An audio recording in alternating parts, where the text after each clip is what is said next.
Alhamdulillah, selamat kembali dalam Assalamualaikum dan topik kita mengenai elak dosa percuma. Okey, seperti mana yang kita tahu, Syawal adalah satu bulan kemenangan di mana kita telah pun menyambut Ramadan selama 30 hari. Alhamdulillah, Allah beri kita peluang untuk kita sama-sama meraihkan Syawal pada tahun ini dengan penuh rasa syukur, rasa bersederhana dan sebagainya.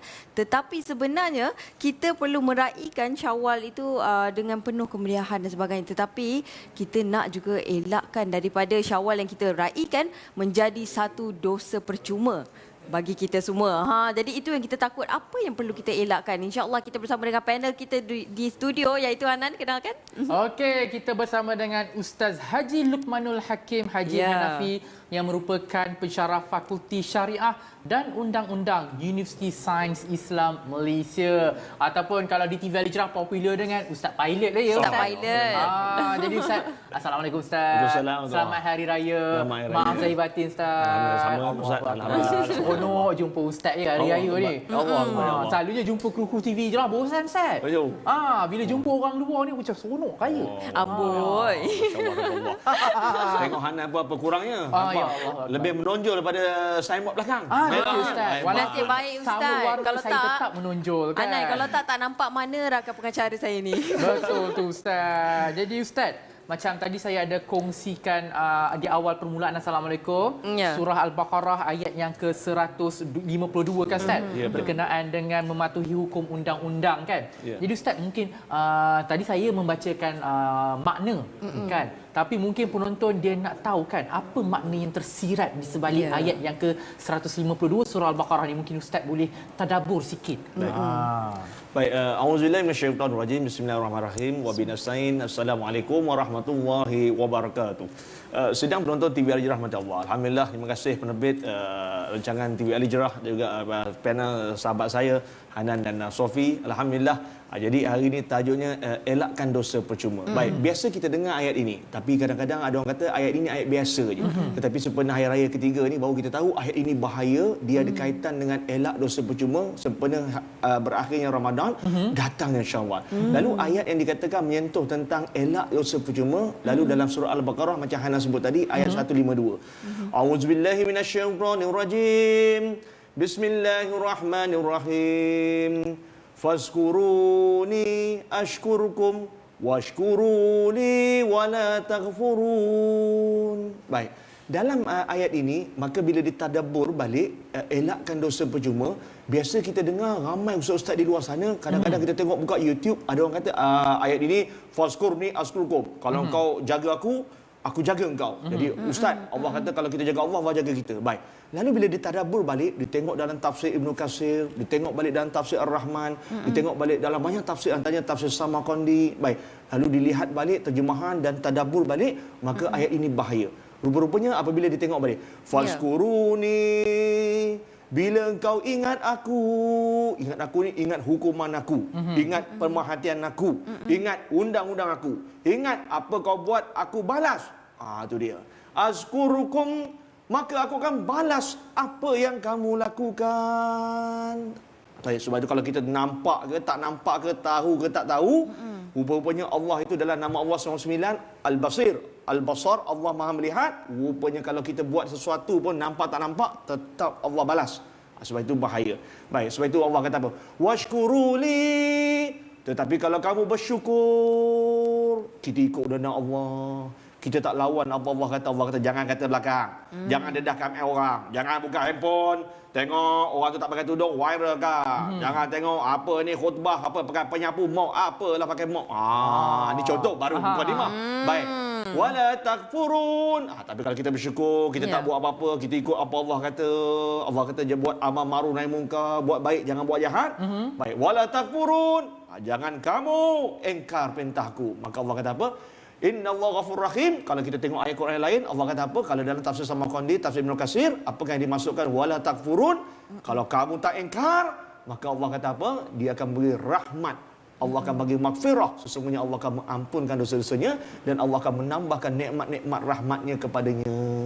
Sebab itu pentingnya kita daripada ayat Quran Al-Baqarah 152 ini bila ditadabbur balik, rupanya nampak pendek, tapi bahaya selepas kita keluar daripada Ramadan dah tak ada dosa, rupanya kita kena ikut apa yang ditetapkan oleh Allah Taala.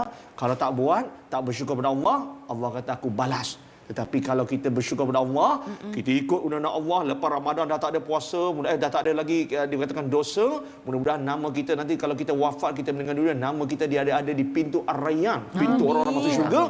Maka kita jaga, Allah kata apa? Sesungguhnya aku akan beri pengampunan dan aku akan sentiasa tambahkan rahmat aku kepada dia. Sebab itu kita jaga. Jadi hari ini 3 Ramadan, 3 Syawal.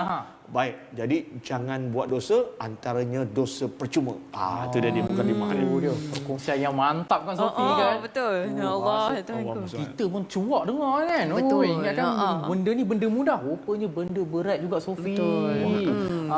Jadi menjadi tanggungjawab kita dan juga amanah kita kan, dan sebenarnya kan untuk kita menjaga Ramadan tu Allah dah buka pintu syurga Ar-Rayyan dah. Jadi sebenarnya kalau kita berpeluang, jadi disebabkan dosa-dosa kita yang kecil ni menjadikan sebab untuk kita tidak masuk syurga. Allahu Akbar. Minta jauhlah. Okey. Jadi Ustaz tadi yalah Ustaz pun dah lalang kan, tadi dah bercakap pun tentang kayu mop, pegang kayu mop apa semua tadi kan.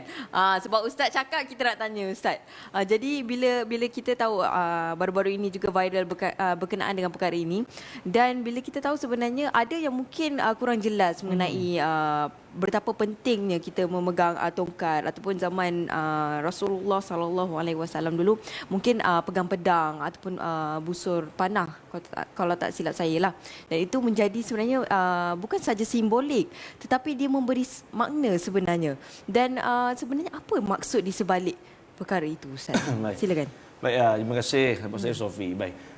Sidang penonton TV Al-Hijrah rahmati Allah. Baik, bila kita sebut elak dosa percuma, lalu Ustaz nak sebut tentang tongkat ni, maka kita kena ingat. Kita kena ingat banyak-banyak. Bila Ramadan yang berlalu tempoh hari, maka kita ingat masa Ramadan datang, selalu kita dengar ramai ustazah ceramah, dia kata apa? Nabi kata, hadis sahih Bukhari Muslim, wasulsilatis syayatin, maka syaitan-syaitan iblis semua dirantai. Sebab tu kalau kita buat jahat pun mungkin Hanan apa dia? Itu nafsu kita. Betul. Baik. Tetapi kena ingat, bila habis 3 Ramadan, malam tu maghrib tu Allahu Akbar, Allahu Akbar, Allahu Akbar. Baik. Ketika itu dikatakan iblis laknatullah, syaitan dibebaskan semula.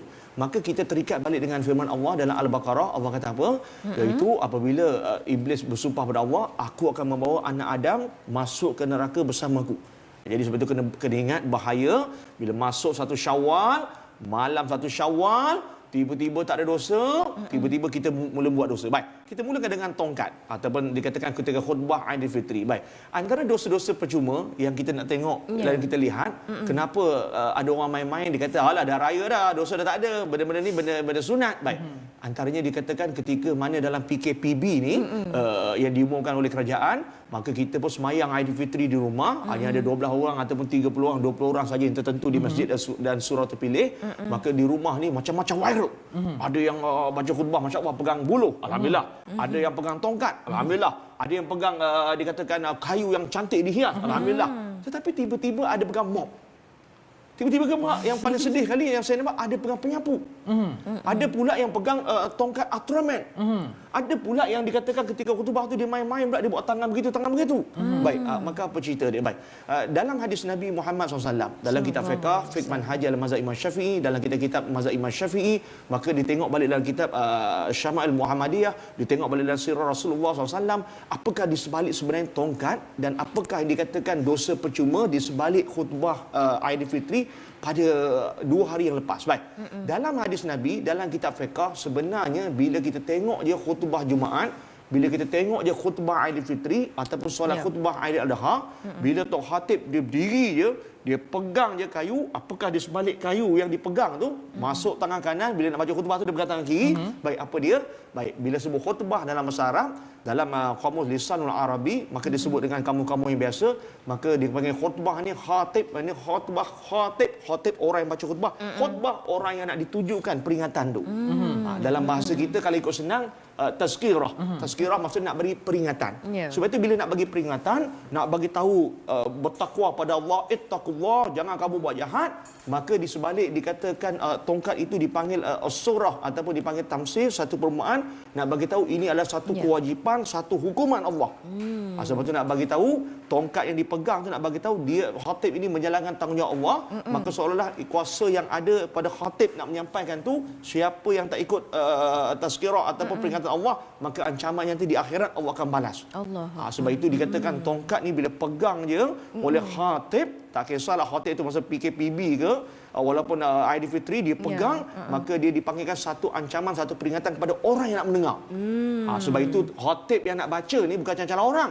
Tak boleh orang fasik, orang berzina nak baca khatib, orang yang buat jahat. Sebab itu kalau boleh nak baca khatib ni cari yang terbaik. Yang terbaik sebab dia nak memberi peringatan pada orang-orang yang mendengar. Sebab itu bila dia pegang je zaman Rasulullah SAW, ketika mana Rasulullah pegang, Masya Allah tabarakallah, ketika itu dikatakan para sahabat umat Islam akan duduk tegak, kerana itu dikatakan Nabi sampaikan daripada Allah Subhanahu Wa Taala. Sebab itu dipegang. Baik. Cuma oleh kerana kita tengok dalam viral ni, tiba-tiba khutbah Aidilfitri ni nampak ada yang pegang mop, pegang penyapu dan sebagainya. Baik, sebenarnya ada yang baca. Dia kata, Ustaz, tapi khutbah Jumaat dengan khutbah Aidilfitri tak sama. Khutbah Jumaat tu wajib. Kalau tak buat, tak sah main Jumaat. Khutbah Aidilfitri ni sunat. Tak buat pun tak apa. Yang penting semayang sunat Aidilfitri. Itu pun tak semayang sunat pun Aidilfitri pun tak apa. Sebab tu ramai yang tidur 10-11 pagi tak semayang sunat Aidilfitri. Betul. Tapi Hanan saya nampak. Hanan semayang saya nampak. Alhamdulillah. Baik. Jadi sebab itu Ustaz bagi tahu, bila dia anggap sunat, sebab itu dia pun pegang. Dia pun pegang. Contohnya baru ni kita tengok kat Melaka dia pegang kuih raya baca khutbah. Tak baik. Bila dia pegang, betul. Perkara-perkara sunat ni betul. Kalau kita tengok dalam kitab usul fiqh, sunat tu apa? Huwa mayusabu ala fi'lihi, buat dapat pahala, wala yu'aqibu al-taqi, tak buat pun tak berdosa. Sebab tu orang kata benda sunat, tak ada apa, buat pun tak ada apa, tak buat pun tak apa, peganglah. Baik. Tetapi dalam hukum fiqh tidak boleh. Dalam hukum fiqh, bila benda sunat tu, walaupun kita buat dapat pahala, tak buat pun tak ada apa-apa, tetapi bila kita buat dia, maka disebut dalam kitab usul fiqh, dalam bidang fiqh, qiyas, iaitu disamakan. Bila dia buat je, benda tu jadi wajib. Bila dia buat je, benda tu wajib-wajib. Antaranya, kita semayang sunat. Semayang sunat, Sofi, dia kalau kita tak buat, tak berdosa. Tapi bila kita buat dia, contohnya kita semayang sunat tadi subuh. Semayang sunat fajar. Sunat 2 rakaat sebelum subuh. Allahu Akbar. Saja aku semayang sunat 2 rakaat. Sunat fajar kan, kerana Allah Ta'ala. Ataupun saja aku semayang sunat 2 rakaat qobla subuh Allah Ta'ala. Bila bar, walaupun semayang sunat, bom, jadi wajib. Sebab tu kalau dia main-main, Bismillahirrahmanirrahim, Alhamdulillah Rabbil Alamin, Qul a'udzu birabbin nas, Qul huwahad, Assalamualaikum, dia main-main. Hal asal sunat tak boleh. Bila sunat masuk jadi wajib. Sebab itu dalam khutbah Aidilfitri baru ini, walaupun khutbah itu kalau kita tak buat, walaupun khutbah itu disebut dalam keadaan tak buat pun sah, pegang penyapu pun sah, tetapi pelaksanaannya adalah dia menghina ataupun dia merendah-rendahkan agama Islam, maka dia dianggap berdosa. Sebab itu lahul iqab, baginya dosa. Sebab itulah yang kita bimbang, ada orang menganggap benda-benda ni benda sunat, jadi benda sunat ni tak boleh datangkan dosa, Ustaz. Tak boleh. Sebab itu dalam khutbah Aidilfitri, yang membezakan dengan khutbah Jumaat, khutbah Aidilfitri maksudnya dia tak wajib. Tapi khutbah Jumaat dia wajib. Tapi Ustaz ulang balik. Tetapi walaupun tak wajib sunat, tetapi bila kita dah buat, dia jadi wajib. Sebab itu bila jadi wajib macam mana? Maknanya walaupun kalau dia tak ada tongkat ke apa pun, dia tetap sah. Tapi kalau dengan niat, al-umur bimaqasiduha, dalam kaedah kawan al-fiqhiyah, maksudnya apa? Al-umur, sesuatu perkara tu apa dia niat. Kalau dia niat yang tu berlaku. Sebab itu kalau dia pegang penyapu, dia nak bagi tahu, alah penyapu pun boleh, tak ada apa pun, maka dia lahul iqab, dia pun berdosa. Inilah dia dipanggil sirah Nabi Muhammad SAW. Nabi bila pegang tongkat ketika khutbah, Nabi tak main-main. Nabi nak bagi tahu. Sebab itu bahayanya bila masuk musim haji, pernah dengar haji ada khutbah Arafah.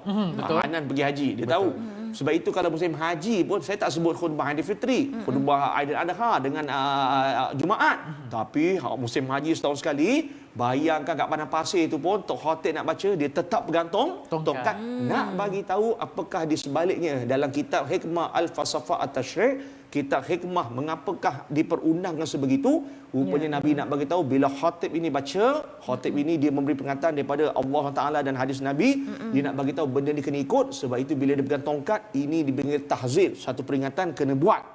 Sebab itu kita dikatakan tak boleh memain-mainkan apa yang telah diperundangkan dalam Islam. Walaupun benda itu sunat, walaupun benda itu dikatakan tak wajib, tetapi bila kita buat, kita start je, kita pegang kereta, maka benda itu jadi wajib. Kereta dalam kiasan, bila kita bawa kereta tak bawa pun tak apa, Sofi. Kalau bawa pun bagus. Tapi bila kita dah start kereta, dah tekan minyak, wajib kita pegang steering itu betul-betul. Kalau tidak, anak, isteri, suami kita habis ke mana? Buka-buka mata masuk syurga. Itu kalau masuk syurga. Contoh. Boleh itu dia Ustaz dia punya itulah. Jadi dari segi tongkat tadi, itulah dia dari kitab Hikmah Fasal Tashri', tak boleh dipermainkan. Tongkat merupakan tahzir ataupun satu lambang peringatan kepada mereka yang mendengar khutbah. Masya-Allah. Itu dia sebenarnya betapa seriusnya kan apabila memegang tongkat tu, maksudnya dah menyampaikan benda yang memang serius, iaitu apa yang kita nak sampaikan adalah dakwah kepada ataupun tazkirah kepada mereka yang mendengarnya. Jadi maksudnya benda ni tidak sepatutnya dipermainkan. Ni dalam melibatkan agama kita dan melibatkan sebenarnya dakwah yang ingin kita sampaikan ataupun tadi tazkirah, Ustaz. Jadi perkara ini adalah perkara yang dipandang serius oleh Allah Subhanahu Wa Taala, insya-Allah. Sebenarnya kalau tadi pun dia baca khutbah, dia duduk dengan isteri anak-anak dia baca, kalau tak ada tongkat pun tak payah pegang, tak apa. Betul. Sebab ini adalah khutbah Aidilfitri. Dia pegang, malah dia tak diri tak boleh duduk. Okey. Duduk pun boleh. Alhamdulillah, wahai isteri-isteri, anak-anak tersayang yang dirahmati Allah, hari ini ayah ingin menyampaikan satu khutbah. Tak masalah, dia tak pegang pun tak apa. Maka inilah dikatakan satu amalan sunat yang tidak boleh dipermain-mainkan. Saya kira Ustaz, mungkin ramai rakyat di Malaysia ni dia tak faham konsep khutbah tu. Betul? Sebab kalau kita macam Ustaz cakap tadi kan, tak perlu berdiri pun, duduk pun boleh kan. Mungkin rakyat Malaysia fikir bila dia tengok khutbah tu, khatib berdiri, maksudnya kalau dekat rumah pun kena berdiri, padahal duduk pun tak apa. Betul. Nabi Muhammad SAW pun dulu berdiri 3 anak tangga disebabkan time tu ramai jemaah, Ustaz. Betul. Jadi takut jemaah belakang tak nampak, tak dengar suara. Jadi Nabi Muhammad berdiri 3 anak tangga, ada mimbar kan. Jadi kalau kita setakat Allah dekat rumah berapa kerat tu, Ustaz kan. Tak payah berdiri dekat tangga lah. Kalau ada anak-anak ramai okeylah kan. Kalau anak pun setakat 2-3 orang, tak payah lah acah-acah nak diri atas kursi ke apa ke kan. Duduk pun tak apa, Ustaz kan. Jadi Ustaz, berkenaan dengan elak dosa percuma. Kalau macam tadi Ustaz bercakap mengenai tongkat khutbah tu kan. Jadi bagi perilaku mungkin berdosa dia buat kan. Bagi mereka pula netizen di luar sana yang tengok gambar tu diviralkan pula, dikecam pula. Dikecam pula, banyak kita komen. Sebagai seorang muslim kalau nak menegur, mungkin kita boleh DM tuan punya gambar ke kan. Tapi ini tak, dikecam, diviralkan pula. Itu macam mana pula Ustaz? Adakah dapat juga dosa percuma tu? Baik. Sidang menonton TV ahli rahmati Allah. Baik, hari ini sangat hebat, teknologi sangat hebat. Ditambah pula dengan berlakunya PKPB. Maka PKPB dengan teknologi yang hebat ini, Instagram ke WhatsApp dan sebagainya, maka dah tak boleh nak lari dah apa yang saudara Hanan cakap tadi ataupun Tuan Haji Hanan cakap tadi. Insya-Allah tabaraka. Baik. Jadi bila sebut pada surah Al-Mulk ayat 2, maka kita ambil, kita tengok balik sebab apa berlaku begini. Macam tadi Ustaz kata Al-Baqarah, iblis akan bawa kita balik kepada neraka. Jadi sebab itu kita kena ingat apabila Allah berfirman, A'udzubillahi minasyaitonir rajim, allazi khalaqal insana liyabluwakum ayyukum ahsanu amala wa huwal azizul ghafur. Apa dia? Maka sesungguhnya Allah akan menguji kepada kamu wahai manusia. Apabila Allah ciptakan manusia, Allah nak tengok siapa di antara kamu yang baik atau jahat. Liyabluwakum ayyukum ahsanu amala. Siapakah yang buat amalan baik dan siapa yang buat jahat? Wal azizul ghafur. Sesungguhnya Allah tu Maha Pengampun. Baik. Sebab itu tak nak memang ada orang akan buat jahat, ada orang akan buat baik lepas Ramadan. Sebab itu kena jaga. Baik. Bila tangkap gambar, ini kena ingat ni. Bila tangkap gambar, kita jangan hukum terus netizen. Tuan Haji Hanan Sofi kita jangan hukum pada netizen terus. Sebenarnya netizen, ustaz ni walaupun tidaklah cakap sangat internet dan sebagainya, tapi ustaz bukan nak membela netizen. Tapi sebenarnya kita tidak boleh menghukum terus netizen. Kita tidak boleh menghukum orang yang terus komen di dalam itu maksudnya. Baik. Sebab kadang-kadang ada makcik tanya saya, ustaz, netizen tu setan yang mana? Allahu Akbar. Saya kata masya-Allah. Terkejut soalan ni. Netizen bukan setan. Tak semua orang pandai internet. Betul. Netizen ni dia baik. Dia maknanya dia komen balik apa yang orang tunjukkan baik. Sebab itu dalam fatwa hadis sahih Bukhari Muslim. Ini salah kita sendiri. Apa-apa berlaku pun sebenarnya kita salah kita sendiri. Baik. Dalam fatwa hadis Nabi Muhammad SAW, hadis sahih Bukhari Muslim, Nabi kata likulli syai', setiap sesuatu tu lahul ain. Ada ainnya. Sebab tu Nabi tak bagi tunjukkan ain. Ain ni apa? Setiap satu benda tu Nabi kata ada dia punya aib dia. Sebab itu Nabi tak bagi kita tunjukkan. Tunjukkan apa? Sebab itu biasanya bila hari raya, minta maaf banyak. Kadang-kadang bila kita buat benda-benda yang pelik, macam minta maaf banyak, tiba-tiba kita pun tangkap gambar. Syak. Syak. Amboi. Sound effect. Sak. Sound effect ada. Pilot TV Al Jazeera. Assalamualaikum. Terbaik. Baik. Syap. Dia pun warakan tangkap. Tengok aku pegang. Tengok mopku mahal. Tengok jenis beli kat Go Shop. Pop. Baik. Bukan iklan Go Shop. Faham? Yang saya dah faham pula. Baik. Jadi sebab itu Ustaz bagi tahu. Dia tangkap. Lepas tu pun dia, Ustaz tak pandai. Ustaz belajar awal cerita je. Dia pun pop. Post. Tekan post. Dia post. Bila post, sampai ke siapa? Bila post sampai ke siapa? Itu satu. Yang keduanya pula, syap, dia masuk dalam Instagram dia. Kalau zaman dulu tahun 80-an, 70-an, dipanggil diary. Diary tu tercicir kat mana-mana orang tengok. Dia buat macam ni. Dia buat macam ni. Sekarang ni dia masuk ke dalam diary. Kalau bahasa canggihnya, Instagram dia punya apa? Dia punya apa nama tu? Facebook dia. Facebook social media. Baik. Manusia pula jadi mencari. Tu Haji Hanan pun bosan kan tak buat apa. Tengok orang ni lah. Dia pegang mop. Sebab itu dia bermula pada mana? Dia bermula pada orang tu dulu. Sebab itu kalau dalam Islam, Nabi dah sebut macam mana pun setiap sesuatu tu ada ain. Maka jangan dedahlah ain itu. Bukhari Muslim. Sebab itu kita kalau boleh jangan dedah. Antaranya kalau orang perempuan, suami isteri, minta maaf banyak. Tahun ni tudung dia, raya dia potong kat gambar. Raya kat rumah je. Tapi kuih ada 3 je. Pop, dia buat kan? Orang baca, lah, malas dah kat rumah pakai baju macam tu je, tak pakai baju raya, kuih 3 je. Dia yang viralkan. Siapa suruh viralkan? Jadi sebab itu dari segi hukumnya pada awalnya dalam Islam tidak menghukum pada yang kedua. Yang pertama iaitu minal bidayah, daripada permulaan. Lepas tu barulah wa nihayah. Sebab tu ada kitab bidayah wa nihayah, permulaan dan perakhiran. Jadi bermula tu di mana? Sebab itu kita. Baik. Yang kedua, apakah hukum dia? Ini yang kedua pula, manusia menambah. Menambah memang sedap. Betul. Tak tambah sedap. Tak gitu Sofi. Masak kalau tak tambah tak sedap. Kalau yang tu je. Baik.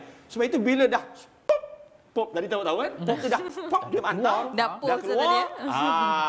Saya teringat kata-kata seorang Ar-Raham dulu dia terkenal lah tahun 80-90-an keluar TV, namanya Ustaz Haji Hanafi Zainuddin. Dia kata apa? Dia kata Ustaz Luqman, dalam hidup manusia ni dia macam melapah lembu. Dia macam melapah lembu. Kenapa? Sebenarnya manusia ni dia tunggu je. Seorang je semelih je, yang lain semua melapah. Yang lain melapah. Sebab itu perumpamaan ini sangat besar. Dalam bahasa Arab dipanggil hikam wa tamsil, antara hikmah dan juga perumpamaan. Sebab itu bila kita pop, dia kena ingat, kalau baik selamatlah. Tapi kadang baik itu pun jadi tak baik. Sebenarnya kita yang semelih. Yang luar tu semua nak melapah. Sebab itu bila nak melapah, apakah hukum orang yang kat luar sana? Dia pun pelapap. Maka ini dipanggil dalam hadis sahih Bukhari, Muslim, Abi Daud, Ibnu Majah, Tirmizi, Nasai, 6 riwayat hadis sittah. Bila tengok balik dalam masa terbatas nak cerita semua tak boleh, maka berlakulah antaranya Nabi kata satu fitnah, satu umpatan, satu kata-kata keji. Dalam hadis sahih Bukhari Muslim, Nabi kata dalam kitab Al-Kabair, kitab yang membincangkan tentang dosa besar, kenapa orang tu baik tiba-tiba tetap masuk neraka. Tu terkejut tu. Dia semayang, dia puasa Ramadan, ya Allah, dia hantar lauk makanan sedap-sedap, dia mengaji malam, tapi tiba-tiba di padang mahsyar dia masuk neraka. Sebab itu dalam kitab Kabair terkejut juga membincangkan, ada orang pula dia jahat. Kabair ni bukan makan kebab. Kabair ni maknanya kabir. Kita dosa-dosa besar. Ada orang pula terkejut di padang mahsyar. Dia buat jahat. Memang jahat. Dia jahat. Sejahat-jahatnya. Tiba-tiba depan Allah, ya Allah, kenapa aku masuk syurga? Dia pula masuk syurga. Sebab itu kita Kabair ni sonok. Baik. Lalu dibincangkan balik. Rupanya Nabi nak bagi tahu dalam kitab dosa-dosa besar kenapa orang tu masuk neraka, dalam 10 dosa besar nombor 7. Masya-Allah tabarakallah. Lalu Nabi kata dalam hadis sahih Bukhari Muslim, Tirmizi, Nasai, Abi Daud, Nabi kata apa? Maka apabila seseorang itu dia mengatakan, dia berbicarakan sesuatu yang tidak disukai oleh orang yang dibicarakan, maka Nabi kata itu dipanggil mengumpat. Itu dipanggil kata-kata keji. Maka umpatan dan kata keji ini termasuk dalam dosa-dosa besar. Fa'aluhu, maka jauhilah kamu daripada umpatan. Sebab itu bahaya. Apakah hukum tadi tu Haji Hanan tanya, Ustaz, macam mana pula yang Elzan dia kata, apalah dia tu, langsir macam tu, apa pakai mop, apalah pakai tongkat. Inilah bahaya. Jadi Ustaz nak bagi tahu, dia menjadi dosa besar kerana dosa besar itu termasuk dalam bab mengumpat. Apakah mengumpat? Mengumpat ini dia mengatuk orang yang dikata tu orang tu tak suka. Sebab itu kalau netizen di luar sana baik-baik juga. Halah apalah itu pun nak viral. Halah makan tu nak viral. Halah apa pakai tong mop pun nak pegang. Apalah teruk. dia mengata orang tu pula. Bila dia mengata orang tu tak suka, apa yang tak suka dipanggil umpatan. Lah, cukup lagi, nanti kita bincang lagi, banyak lagi. Oh, itulah. Oh, no. Sebenarnya kan dia berbalik kepada diri kita juga. Kita yang buka peluang dan juga ruang kan untuk orang mengumpat dan sebagainya. So kita kena ingat sebelum kita post tu pastikan dalam keadaan yang baik dan tidak menimbulkan sebarang fitnah ataupun umpatan orang. Betul tu. Jadi Ustaz, minuman pun dah terhidang, silalah jamu kan. Minum air sejuk lah tu. Open house. Assalamualaikum, tak ada air sejuk. Kita jamu air panas. Kan. Jadi alang-alang Ustaz pun dah nak minum ni, kita nak berhenti rehat seketika dulu Sofi. Jangan ke mana, kembali lagi dalam Assalamualaikum special Raya Ketiga kejap je lagi.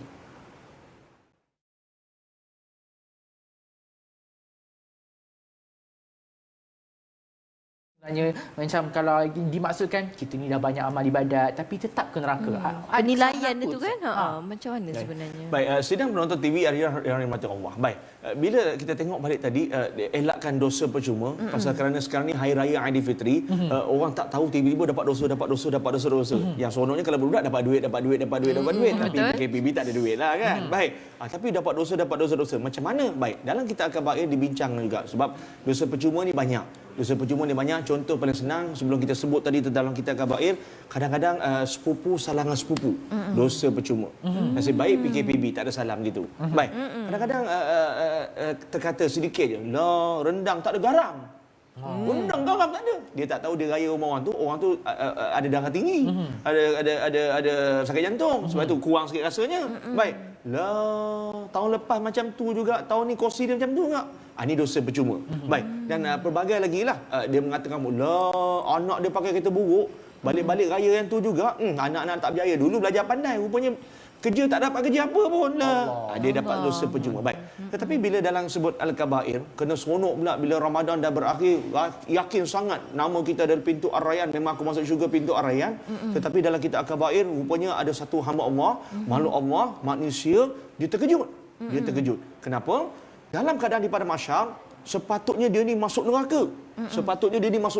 Tiba-tiba nama dia ada kat syurga. Dan satu hadis Nabi Muhammad SAW, hadis sahih Muslim, maka disebut dengan jelas. Baik, sebenarnya apabila seorang itu dia mengatakan dalam keadaan dia duduk, dalam keadaan dia buat baik, tetapi bila dia kata orang, tadi Ustaz sambung balik dia kata orang tu tak suka apa dia kata, maka dalam hadis Nabi sebut itu dipanggil mengumpat.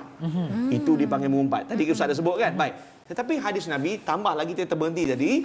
Tetapi pula bila pula dia cakap kata orang tu tak suka tapi benda tu tak betul, yang tak betul itu dijadikan fitnah. Yang tak betul itu dipanggil fitnah. Sebab itu mengumpat, fitnah, dua-dua ni adik-beradik. Mengumpat, kita kata orang memang betul, dia tu tak kerja. Betul, memang betul, tapi dia tak reda, kita kata dia tak suka kita kata dia, itu dipanggil mengumpat. Manakala fitnah adalah kita kata dia tak suka tapi benda tu tak betul. Lah, dia tu kahwin 2, dia tu kahwin 3, sedangkan orang tu tak kahwin 2, kahwin 3. Ayat ni diperkatakan mengumpat, fitnah. Baik, dua-dua ini dalam hadis Nabi, dalam kitab Kabair sangat bahaya. Dalam satu hadis Nabi Muhammad SAW, ketika mana ada satu manusia di pada mahsyar, ketika mana dia duduk, dia dikatakan akan masuk ke neraka dengan amalan yang banyak. Amalan banyak ni amalan jahat lah. Amalan jahat tak semayang ataupun semayang, tapi dia masih lagi mengesakan Allah, la ilaha illallah. Tiba-tiba dia terkejut, amalan kebaikan dia banyak, amalan dia dikatakan berat, baik di timbangan pada mahsyar. Kenapa? Rupa-rupanya dia bertanya kepada, ya Allah, hari ini, ya Allah, tunjukkan pada aku, kenapa aku boleh buat baik banyak sedangkan dulu di dunia aku jahat? Lalu Allah kata, inilah pahala bagi kamu. Ketika di dunia dulu kamu tidak tahu, kamu sabar, kamu tak tahu, ramai orang mengata kamu, ramai orang mengumpat kamu, ramai orang mengata kamu, ramai orang mengumpat kamu, lalu pahala umpatan itu, lalu pahala fitnah itu yang diumpat oleh orang pengumpat dan orang yang bagi fitnah, maka pahala mereka pindah kepada kamu. Allah. Maka pahala kamu lebih berat daripada orang yang mengumpat, orang yang buat fitnah. Baik, sebab itu dia pun terkejut. Sebab itu Nabi Muhammad SAW tak pernah bohong. Hadis sahih Muslim, la yadkhulul ummati al-jannah bi'amalihi. Sesungguhnya seorang umat aku dulu dia tak akan masuk ke syurga dengan amalan dia.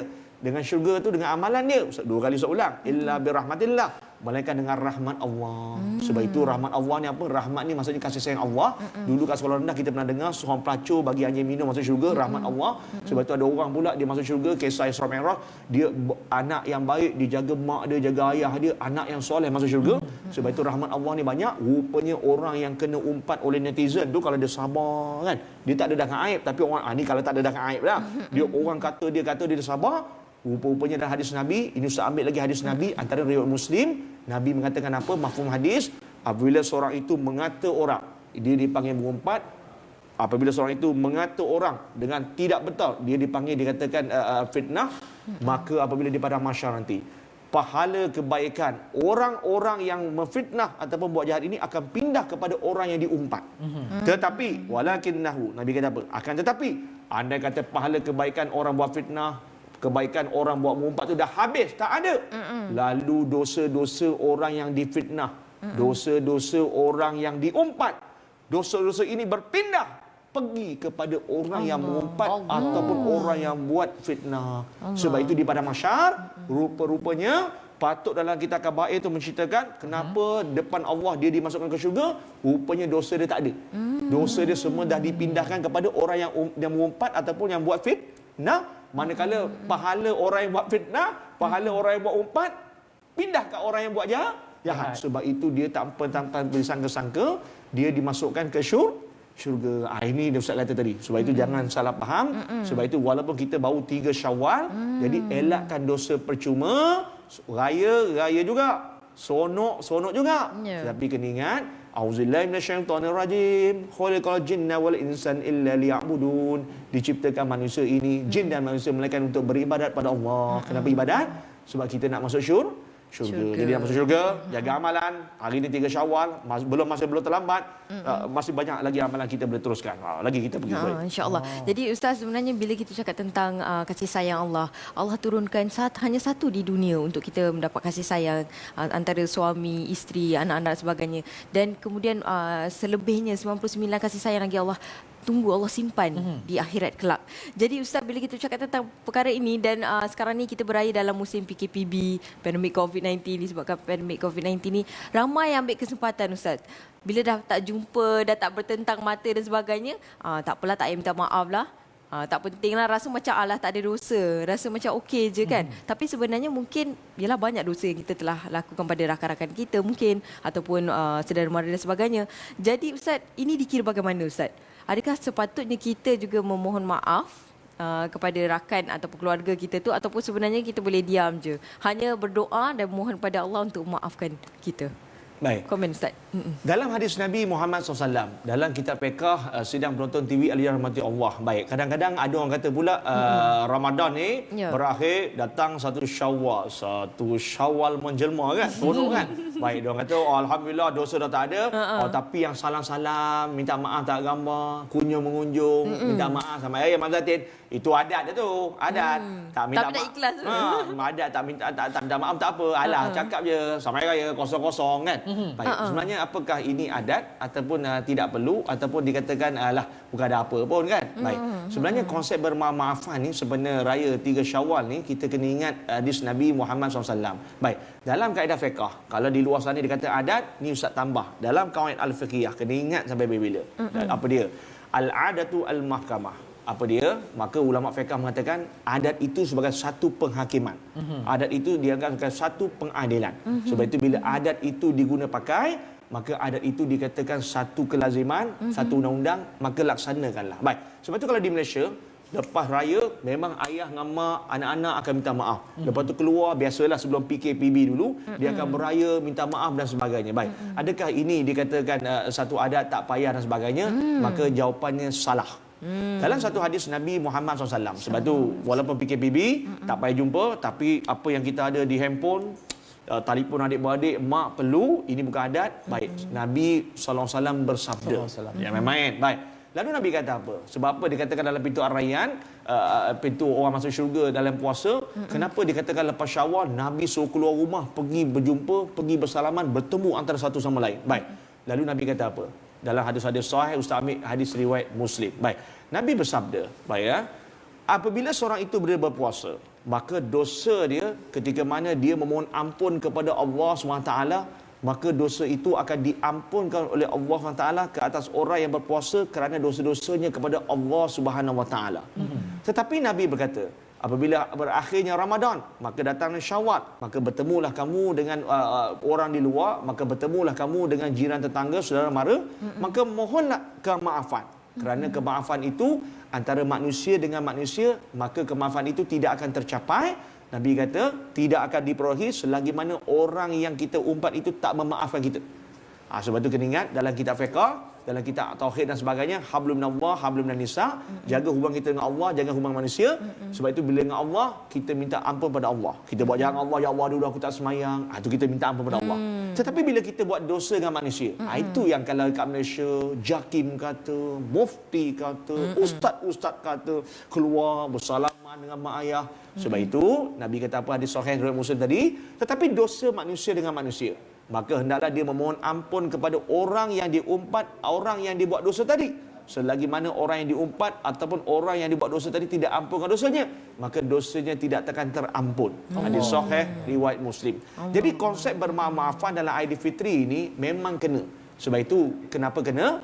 Memang kena. Sebab itu dalam satu hadis sahih, hadis ini daripada Hafsah, daripada Ibnu Atiyah, bagaimana Nabi Muhammad SAW dia dikatakan kalau orang pergi umrah, pergi haji, tanya Haji Hanan. Terkejut tak? Kalau kat Masjid Nabawi, ramai orang tanya kita, Ustaz, saya pergi Masjid Nabawi, Haji Hanan tengok betul, apa Ustaz kata ni betul tak betul, kat luar sana orang tengah tengok. Baik, Ustaz, ini Masjid Nabawi. Saya pelik lah Ustaz, Masjid Nabawi, tapi sebelah Masjid Nabawi, saya terkejut. Ada 3-4 masjid depan tu. Ada 3-4 masjid. Betul kan? Ada masjid Sayyidina Abu Bakar, masjid Sayyidina Umar, kan? Ada 3-4 masjid. Sayyidina Ali. Kita pun terkejut. Pasal apa sini ada masjid, sana ada masjid, sana ada masjid, sana ada masjid. Kan? Mungkin kan? Mungkin Sofi ada perasan tengok gambar dan sebagainya kan? Baik. Tetapi apa yang berlaku? Sebenarnya dalam hadis Nabi Muhammad SAW nak bagi tahu bagaimana konsep bermaafan ni jangan main-main. Lalu disebut dalam An-Hafsah daripada Ibnu Atiyah, dia menceritakan apabila datangnya Aidilfitri, maka Nabi mengarahkan orang perempuan keluar daripada rumah-rumahnya, termasuk perempuan-perempuan yang haid, perempuan-perempuan yang di dalam bilik, maka keluar untuk berhimpun, bertemu dalam satu kawasan yang luas. Maka dia katakan untuk bertemu sesama manusia, memohon kemaafan. Sebab itu kalau zaman Rasulullah dulu, Masjid Nabawi ni, Nabi cerdik, Nabi tahu kalau orang perempuan haid tak boleh masuk. Sebab itu Nabi suruh, Nabi tak ajak berhimpun di Masjid Nabawi. Nabi ajak berhimpun di tanah lapang. Sebab tu kalau di tanah lapang, kalau kita tengok Masjid Nabawi belah kanan tu tanah lapang, tapi bila Rasulullah wafat, Sayyidina Abu Bakar dia buat juga supaya Aidilfitri kat situ tanah lapang, sebab itu dijadikan Masjid Abu Bakar. Sebab tu kalau zaman-zaman Sayyidina Umar jadi pemerintah, Sayyidina Umar pun ajak orang keluar bermaaf-maafan di situ, berkumpul di situ. Jadi sebab itu pemerintah lepas tu zaman Sayyidina Umar dikatakan Masjid Sayyidina Umar. Itu cerita dia. Jadi sebab itu memang Nabi yang ajak keluar, berkumpul, haid ke tak berhaid ke, bertemulah manusia sama manusia untuk bersama-sama meraihkan cacat ke, haid ke, budak kecil bertemu bermaaf-maafan. Jadi sebenarnya bukan satu adat biasa, memang ada dia punya dalil dia, memang ada sirah Nabi Muhammad SAW. Sebab itu jagalah hubungan kita dengan Allah dan juga hubungan kita dengan manusia. Masya-Allah, Allah. Jadi Ustaz, kita pun tahu kita ni menyambut Syawal di dalam tempoh PKPB kan Ustaz. Walaupun PKP dah habis, tapi PKPB maksudnya masih ada lagi Perintah Kawalan Pergerakan. Dan bila Syawal ni kan Ustaz, masing-masing rakyat di Malaysia ni meroyan nak balik kampung. Alasannya Ustaz, takut ini merupakan Ramadan terakhir, tak dapat jumpa ibu bapa, tak dapat bersalaman, tak dapat meminta maaf. Lepas tu ada juga yang nak balik juga walaupun tak dibenarkan balik, buat pula surat palsu Ustaz. Surat pelepasan palsu tu. Betul. Mereka tak sedar ada dosa-dosa di sebalik tu. Ini mungkin Ustaz boleh terangkan sikit kan mengenai ialah dosa-dosa percuma yang kita buat ni kan. Kita tak sedar. Kita ingat alah tak apa surat ni kan, bukannya polis percaya kecil ke apa kan, benda kecil je kan. Padahal dia punya impact tu Ustaz. Tapi sebelum tu Ustaz, kita nak lihat seketika dulu. Kita akan kembali lagi selepas ini dalam Assalamualaikum. Stay tuned. Alhamdulillah, kembali lagi dalam Assalamualaikum. Kalau tadi saya ada tanya dengan Ustaz Luqman pasal siapa yang nak langgar arahan PKPB kan, balik kampung juga, buat pula surat palsu dengan harapan boleh terlepas. Tapi kita nak simpan dulu soalan tu. Sebab apa? Sebab kita ada 2 orang tetamu istimewa di rumah terbuka Assalamualaikum hari ini. Dan bersama dengan saya di atas pangkin ni, bukan atas pangkin, duduk di sebelah pangkin tu kan, di sebelah Ustaz, kita ada Kazim Noor, pelakon cerita drama Bos Mama Kirim Salah. Assalamualaikum Kazim. Waalaikumsalam Sihat? warahmatullahi. Alhamdulillah sihat. Alhamdulillah. Hari ini Kazim mengenakan busana yang memang trending warna ni. Ya. Saya tengok di Instagram tu sama ada warna hitam ataupun warna ni. Memang trending. Baby pink. Betul tu. Lepas tu kita ada pula di dapur. Siapa kita ada? Sofi. Di sebelah Sofi pula. Sofi kenalkan Nina Fazulina. Assalamualaikum. Waalaikumsalam. Manisnya pun Kaila. Okey, jadi sebenarnya kita ditemani oleh rakan-rakan artis kita kat sini nak kongsi banyak cerita-cerita menarik kan dan hari ni kan. Tapi sebelum tu kita nak dengar dulu jawapan Ustaz. Betul tu Ustaz. Kan dia nak tanya ni kan Ustaz, bagi mereka yang langgar arahan kerajaan, balik juga ke kampung kan, lepas tu buat pula surat palsu Ustaz, macam mana tu Ustaz? Baik, sedang menonton TV Arju Rahmat Allah. Baik, bila buat surat palsu, langgar PKPB, kita kena ingatlah. Kita balik kampung nak dapat rahmat Allah. Betul. Nak jumpa mak ayah, nak ditambahkan pahala, nak dijauhkan daripada dosa. Baik. Tetapi kita tak faham. Langgar je lah. Salah. Dalam firman Allah, dalam hadis Nabi, kita kena ingat.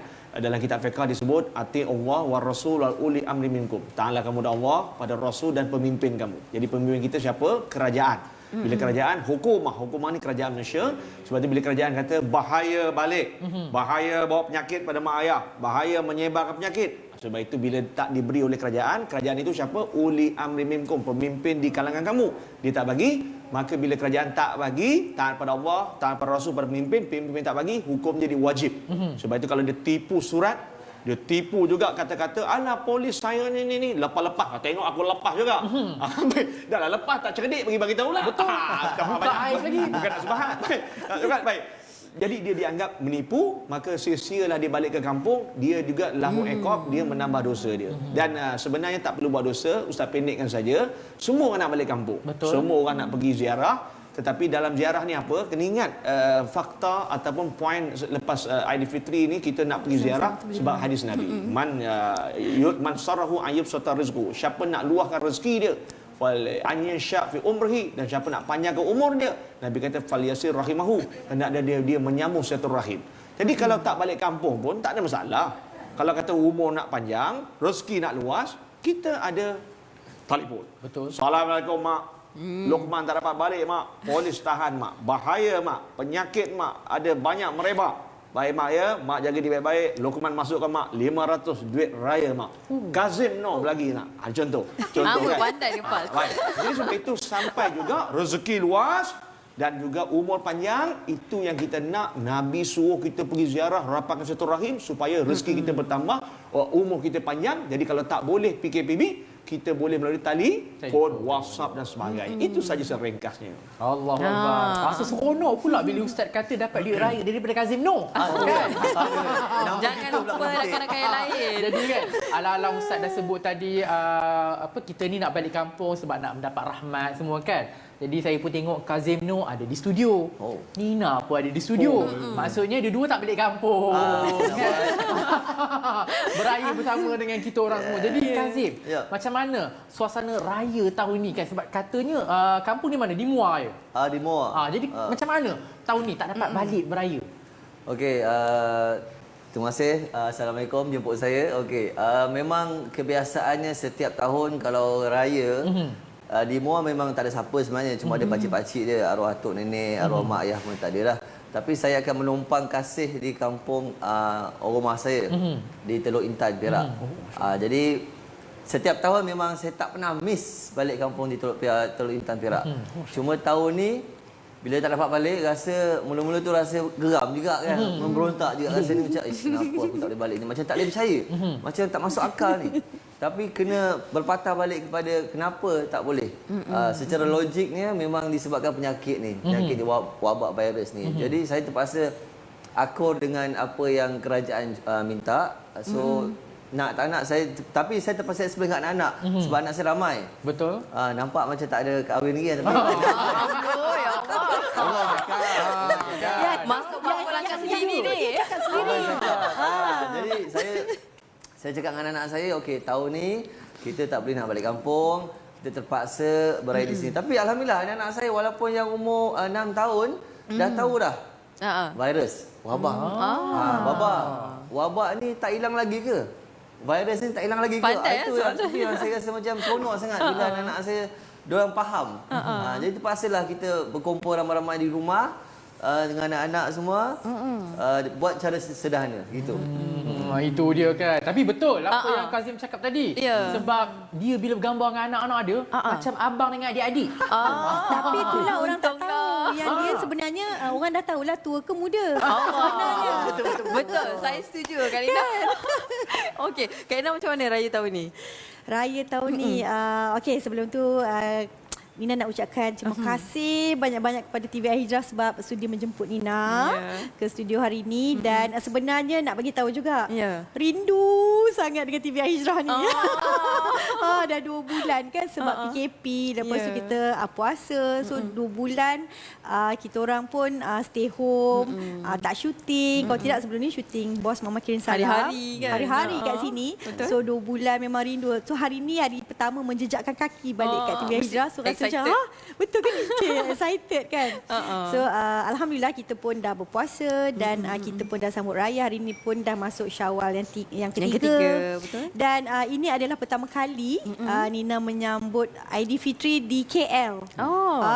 Okey, sebelum ni? Sebelum ni Kampung mesti dah di balik mana? kampung. Kan? Kampung Kak Nina dekat Kedah, Di Sungai Petani. Kedah. Jadi bila-bila tak boleh balik kampung tu macam mana Kedah perasaan? dengan Kalau Kazim Penang. tadi geram. Geram. Okey, alhamdulillah sebab keluarga semua dekat KL. Mak, lepas tu adik-beradik kita orang memang tinggal sekali. Okey. So bila ada mak sekali dengan kita orang, anak-anak saudara, anak buah semua, Nina satu rumah semua. Okey. So rasa macam tak adalah ni sangat kan. Tak adalah rasa macam kekosongan sangat. Tapi cuma abang sulung aja yang ada kat Kedah. Jauh dah. Abang saja dengan keluarga dia lah. Yang lain semua dekat KL. Dan keluarga besar semua ada dekat Kedah dengan Penang lah. So macam tadi Ustaz kata, kita mengamalkan sekarang ni nasib baik lah. Alhamdulillah zaman sekarang zaman internet. Kita boleh online, kita boleh video call apa semua kan. So itu memberi kita rasa macam yang jauh pun kita rasa dekat. Betul. Tanpa kalau kita suasana. jumpa pun tak boleh nak bersalaman. Betul. Apa semua kan.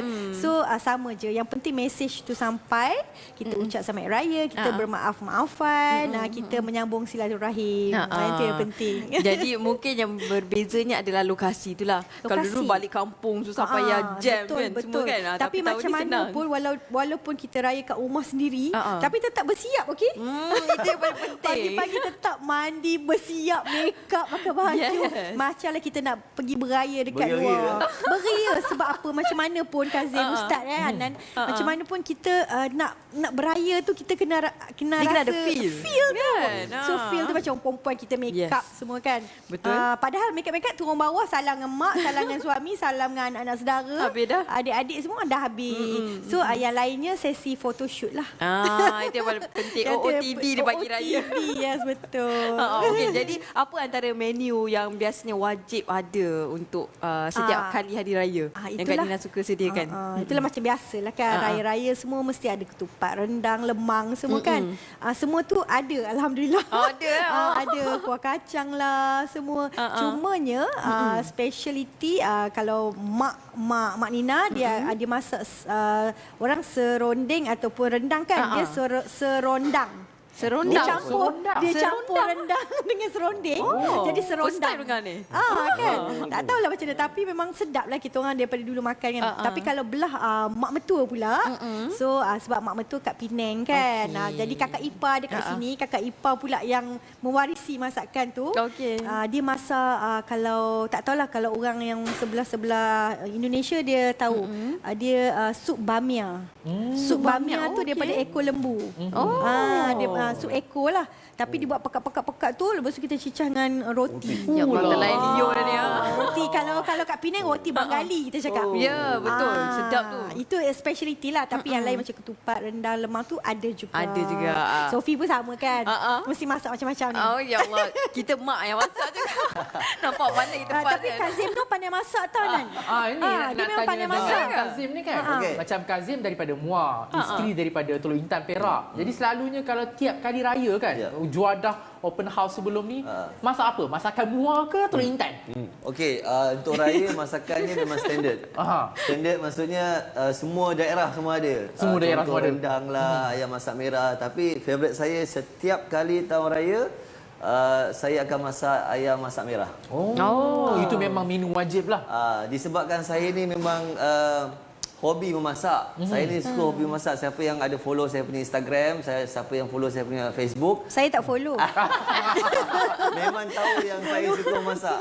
So di sepanjang PKP ni memang kerja saya memasak je. Saya ambil alih 100% tugas rumah saya. Wah, dahsyat lah. Masa raya saya masak ayam masak merah. Ayam masak merah, saya buat ayam masak merah. Masak dahsyat ni. Macam ramai yang nak tahu rumah ni. Sebenarnya. Bergeri masak Ustaz. Betul Ustaz. Padahal balik-balik muka yang sama juga yang Betul. makan. Tapi saya akui Kazim Nur masak memang sedap sebab saya pernah makan. Okey. Nampaknya kita tak dapat nak rasa lah Nan. Betul. Dapat dengar cerita je. Dengar je lah kan. Okay, tak apa. Raya tahun depan kita boleh pergi rumah Nina. InsyaAllah. Boleh pergi InsyaAllah. rumah Kazim, Boleh. kan? Kita insyaAllah. pula pergi rumah Nan. Boleh. Pergi rumah Ustaz. Rumah Ustaz wajib. Terbuka. Betul tu. Jadi kita dah tahu suasana raya bagaimana Kazim sambut, bagaimana Nina sambut di dalam tempoh PKPB ni kan. Jadi mereka berdua mematuhi arahan kerajaan. Arahan Betul ke Sofi? Ustaz pula macam mana Ustaz raya tahun ni? Ustaz pun sama juga, terperangkap. Tak boleh ke mana-mana. Tetap di Universiti Sains Islam Malaysia, dinilai. Tak boleh nak keluar. Ustaz masak sikit-sikit je. Sikit. Pasal isi Ustaz masak semua. Semua ada macam-macam. Saya nak sebut ada 8 masakan. Tapi kalau saya sebut Kazim Nur jadi Ustaz Kazim pula ni nama tu. Tak nak sebut. Pada 8 terbaik. Anak Ustaz kata apa? Dia kata, masya-Allah. Allahu Akbar. Jadi Ustaz, mungkin sekarang ni kalau kita tengok ada yang dah bermula puasa 6. Yalah, kita dah tak ada open house, kita pun boleh ziarah raya pertama je. Betul. Jadi mungkin raya kedua tu dah ada yang buat puasa 6 untuk sambung ibadah lah, meneruskan kan daripada kesinambungan bulan Ramadan kan. Jadi Ustaz, mungkin Ustaz boleh kongsikan, biasalah soalan paling popular kan pasal puasa 6 ni kan. Boleh ke dibuat serentak dengan puasa ganti? Maksudnya satu puasa tapi dua niat kan, puasa 6 dengan puasa ganti. Ini memang paling popular Ustaz. Sidang penonton TV yang dirahmati Allah. Baik, secara ringkasnya puasalah 6. Secara ringkasnya puasalah 6 sebab itulah rahsia Nabi Muhammad SAW. Dia memintaskan umat dia supaya dapat masuk pintu arah yang paling banyak. Sebab itu umat Nabi Nuh AS, Nabi Allah Daud AS, walaupun puasa dia paling lama tapi umat Nabi Muhammad paling ramai dalam pintu arah. Kenapa? Rahsianya puasa 6. Nabi bersabda, Bukhari Muslim, man sama Ramadan, siapa puasa bulan Ramadan, semua kemudian dia pun puasa 6 hari dari bulan Syawal, kasamud dari umpama dia puasa setahun. Jadi puasalah setahun. Ajaib. Macam mana? Tetapi bila nak puasa setahun, macam mana kita puasa dalam 6 hari dari bulan Syawal, pahalanya puasa setahun. Tetapi boleh tak kalau kita nak puas sekali dengan puasa sunat? Puasa sunat ni ada dua sebab. Ada orang dia nak sekalikan Isnin dengan Khamis. Tetapi yang paling besar sekali ada orang dia haid. Tak gitu, puasa Zurina. Betul saya tengok dulu masa saya tengok dia cerita cerita puteri tu baik kan, baik tengok. Ustaz, saya haid 8 hari, saya nak sekalikan puasa wajib dengan maksudnya puasa qada dengan puasa 6. Baik, maka ustaz pendekkan saja dalam kitab mazhab Imam Syafi'i, dalam kitab Al-Um, kita kitab lama, kita kitab turas, kita kitab baru, muasirah, banyak antara disebut juga dalam fatwa ataupun dalam laman web Irsyad Fatwa Mufti Wilayah Futuan, ataupun kalau kita tengok dalam kitab-kitab Ibn Taymiyah ataupun Imam Ramli dalam mazhab Imam Syafi'i, banyak kita kitab fatwa dalam mazhab Imam Syafi'i, maka disebut dengan jelas. Baik, yang pertama, afdalnya boleh afdalnya kalau baguslah, afdalnya kalau badan kuat, baik, maka kalau boleh pisahkanlah.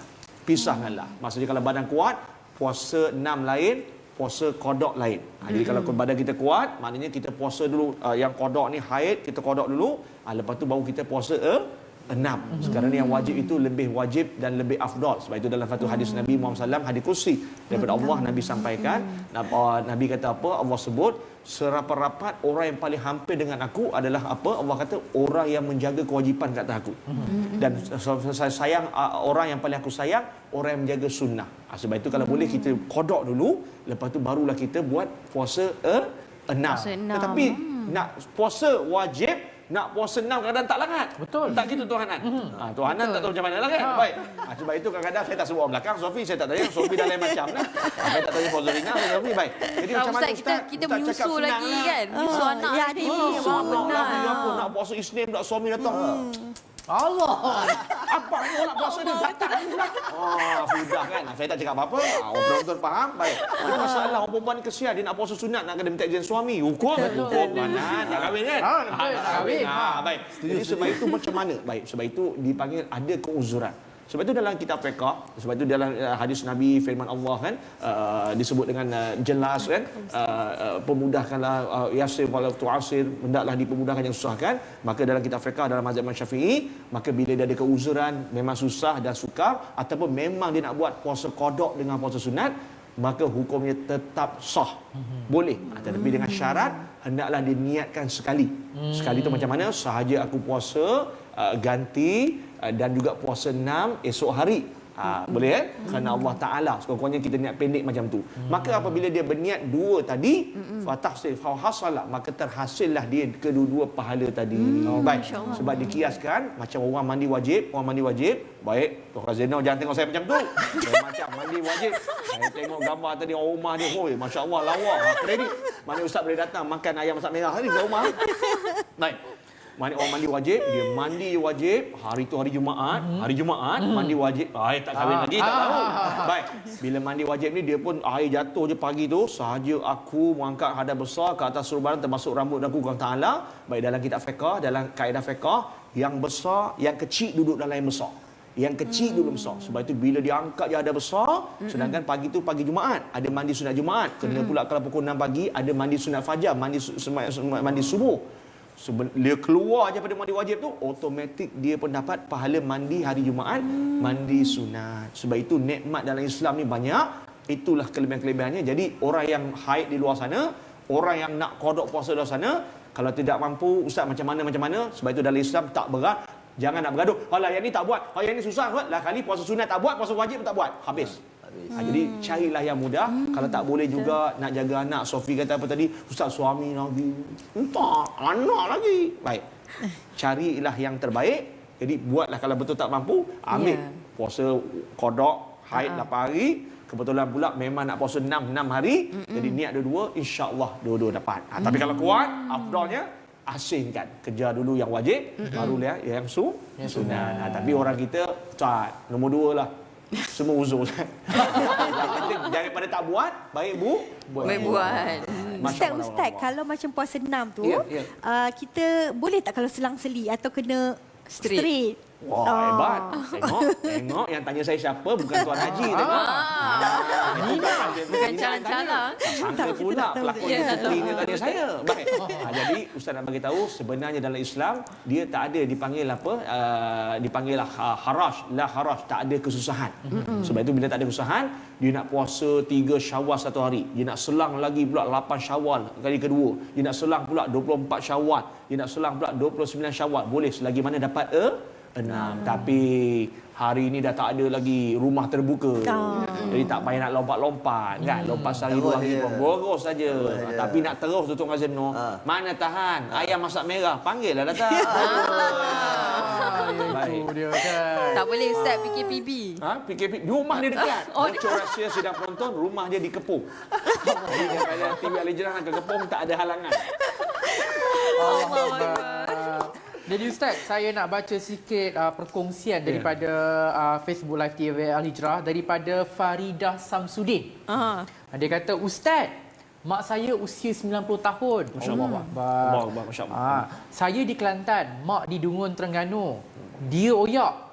Tak apa, tak payah balik. Mak maaf belaka dah. Jangan buat balik kumang. Allahu Akbar. Mak macam ni kita nak Ustaz.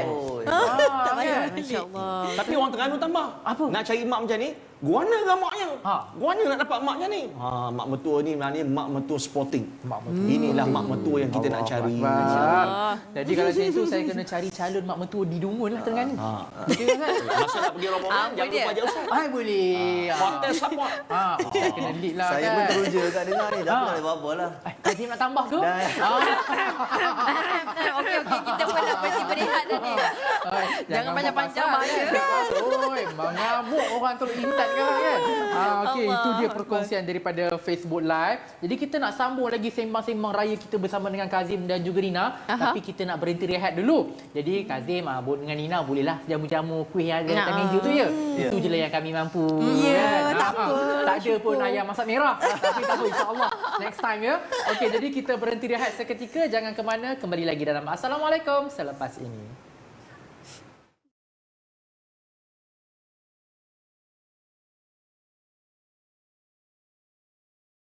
Kazim. So anyways, raya macam Fah sendiri sebenarnya tak ada banyak beza because daripada sejak arwah mami meninggal memang Farah dah start beraya di KL. Family memang semua di KL. Jadi macam sekarang ni bezanya cuma tahun ni tahun pertama Farah beraya tanpa papa. Papa Farah baru je meninggal tahun lepas. Lepas tu as everyone know lah, kita beraya di dalam musim PKPB kan. So kita tak dapat nak macam Farah first day raya tu memang akan jumpa in-laws. Lepas tu mulalah kita ziarah dari satu rumah ke satu rumah. Tapi tahun ni kita tak dapatlah nak buat benda tu kan. Tapi as for me, I think this is like the shortest celebration of Hari Raya, but I think yang paling manis lah sebab kita tak ada rushing. Daripada pagi raya tu tak rushing kan. And then kita spend more time dengan kita punya close family. Kita tak ada macam sibuk nak pergi rumah orang lain, tak ada sibuk nak pergi beraya jumpa orang lain. So I think one of the best raya jugalah, alhamdulillah. Alhamdulillah. Jadi Fah, macam Fah mungkinlah ya Fah faham kan kita raya dalam tempoh PKPB, tapi macam mana pula dengan anak-anak? Betul. Macam anak-anak Fah, dua orang yang masih kecil lagi. The first one baru 5 tahun, second one baru nak masuk 2 tahun. Cuma untuk kakak Anggun, tahun ni tahun pertama dia berpuasa. Jadi at first tu macam mixed feeling jugalah sebab kita nak dia rasa dan faham raya tu macam mana, you know. Macam kita punya tapi faham juga dia tak dapat nak rasa raya macam mana kita raya, macam mana Farah masa kecil-kecil beraya. Tapi alhamdulillah masa start dia mula-mula berpuasa tu kita dah start ajar dia apa itu berpuasa. And lepas berpuasa tu kita beraya tu macam mana, apa kita buat pada hari raya. And alhamdulillah first day of raya I managed to go to my in-laws and jumpa my closest family yang dekat lah, yang memang yang kita selalu jumpa pun. So dia rasa nampaklah dia sangat happy on the first day tu because sepanjang bulan Ramadan and before kita start Ramadan tu, masa kita start PKP tu memang kita tak ada berjumpa dengan orang luar. So on the first day of raya tu dia macam happy sangat. Lepas tu dia cerita dekat orang yang dia puasa. And dia macam, oh yesterday kakak puasa, so hari ni kakak boleh raya. Walaupun kita tahu dia belum betul-betul faham apa itu maksud raya. Tapi dengan dapat berjumpa dengan atuk dia, dengan atuk wan dia, dengan cousin-cousin dia lain yang dah lama sangat tak jumpa tu, she looks so happy lah. So I hope tahun ni dia, walaupun dia tak berapa faham, tapi at least dia dapat rasa keseronokan beraya pada hari pertama tu lah. Jadi Fah, agak-agaknya tahun ni berapa Anggun dapat puasa? Berapa hari? Oh, Anggun dapat puasa 12 hari tahun ni. Tahun pertama. Alhamdulillah. Actually, memang Farah tak expect langsung because at first masa kita mula-mula nak berpuasa tu memang dah fikir, oh, I think this is the best time untuk ajar dia, untuk didik dia apa itu berpuasa because kita dalam musim PKP tak boleh pergi mana-mana, tak ada banyak aktiviti luar kita boleh buat. So I think this is like the right time lah untuk kita slowly ajar dia and fahamkan dia apa itu maksud berpuasa. So memang tak ada expect pun, memang cakap dengan dia macam okay berpuasa tu apa kan. Fahamkan dia, tapi still cakap dengan dia, it's okay, if kakak tak tahan, maybe you can only drink ke, tak payah ajak, tapi dia tak boleh makan. Tapi lepas tu macam katalah dah setengah hari, kalau kakak tak tahan, kakak bagi tahu bonda, then we see lah, macam kalau betul-betul tak tahan, kakak boleh berbuka, macam tu lah. But then I didn't expect on the first day dia puasa tu, dia sangat aktif macam biasa, tapi dia tak minta pun makan ke minum ke. So I was like, oh okay, Alhamdulillah. Masuk second day, third day, fourth day tu dia dah, tapi rongak lah. Maksudnya lompat-lompat lah kan. Tapi bersyukurlah dia punya, orang cakap, semangat tu. Dia punya will tu macam very kuat. Alhamdulillah. Mungkin dia mewarisi daripada ibu dia kan. Jadi saya nak ucapkan tahniah kepada Fa lah kan. Sebab Thank saya you. start puasa pun umur 7 tahun. Kan? Itu pun sehari je. Alah, dengan bangganya ingatkan penuh. Kalau macam tu kira 8 tahun lah. Okey, jadi Fa mungkin boleh last time I started puasa pun 7-8 tahun juga kot. Jadi okey, Fa mungkin boleh bagi tips kepada ibu-ibu lah bagaimana sebenarnya kita nak galakkan anak-anak kita untuk mula berpuasa, sebab sebenarnya bukan senang kan kita nak encourage anak-anak kita untuk mula berpuasa, untuk fahamkan dia sebenarnya apa itu puasa. Maksudnya tak boleh makan, tak boleh minum. Ada juga anak-anak yang lapar, makan kejap, lepas tu dia tutup balik puasa dia kan. Jadi mungkin Fa boleh kongsikan lah yang yuk. Honestly macam Fa pun tak ada plan awal pun sebenarnya, sebab kita pun fikir macam dia baru 5 tahun, boleh ke kita nak suruh dia cuba tahan dari makan, dari minum tu kan. Because apa je yang diorang buat dekat rumah, macam kakak dia belum sempat lagi start sekolah pun, so dekat rumah ada adik kecil pula yang memang sentiasa makan. So macam boleh ke anggoni, tapi macam Farah cakap lah, I just want to take the opportunity because kita dekat rumah saja, so macam why not kita try. So on the first, second, third day tu memang honestly Fa tak ada buat apa-apa pun, sebab macam I don't know how pun sebenarnya, macam okay, just suruh je, cuba je. Pagi kejut dia sahur, Alhamdulillah kakak sejenis anak-anak yang kurang merengek and senang sangat bangun pagi. So bangun kejut sahur tu dia bangun, dia makan, tapi dia kena makan nasi lah. Dia makan nasi, lepas tu the next day siang, lepas tu dia tidur sekejap, lepas tu dia bangun pagi macam biasa tu, dia okey je.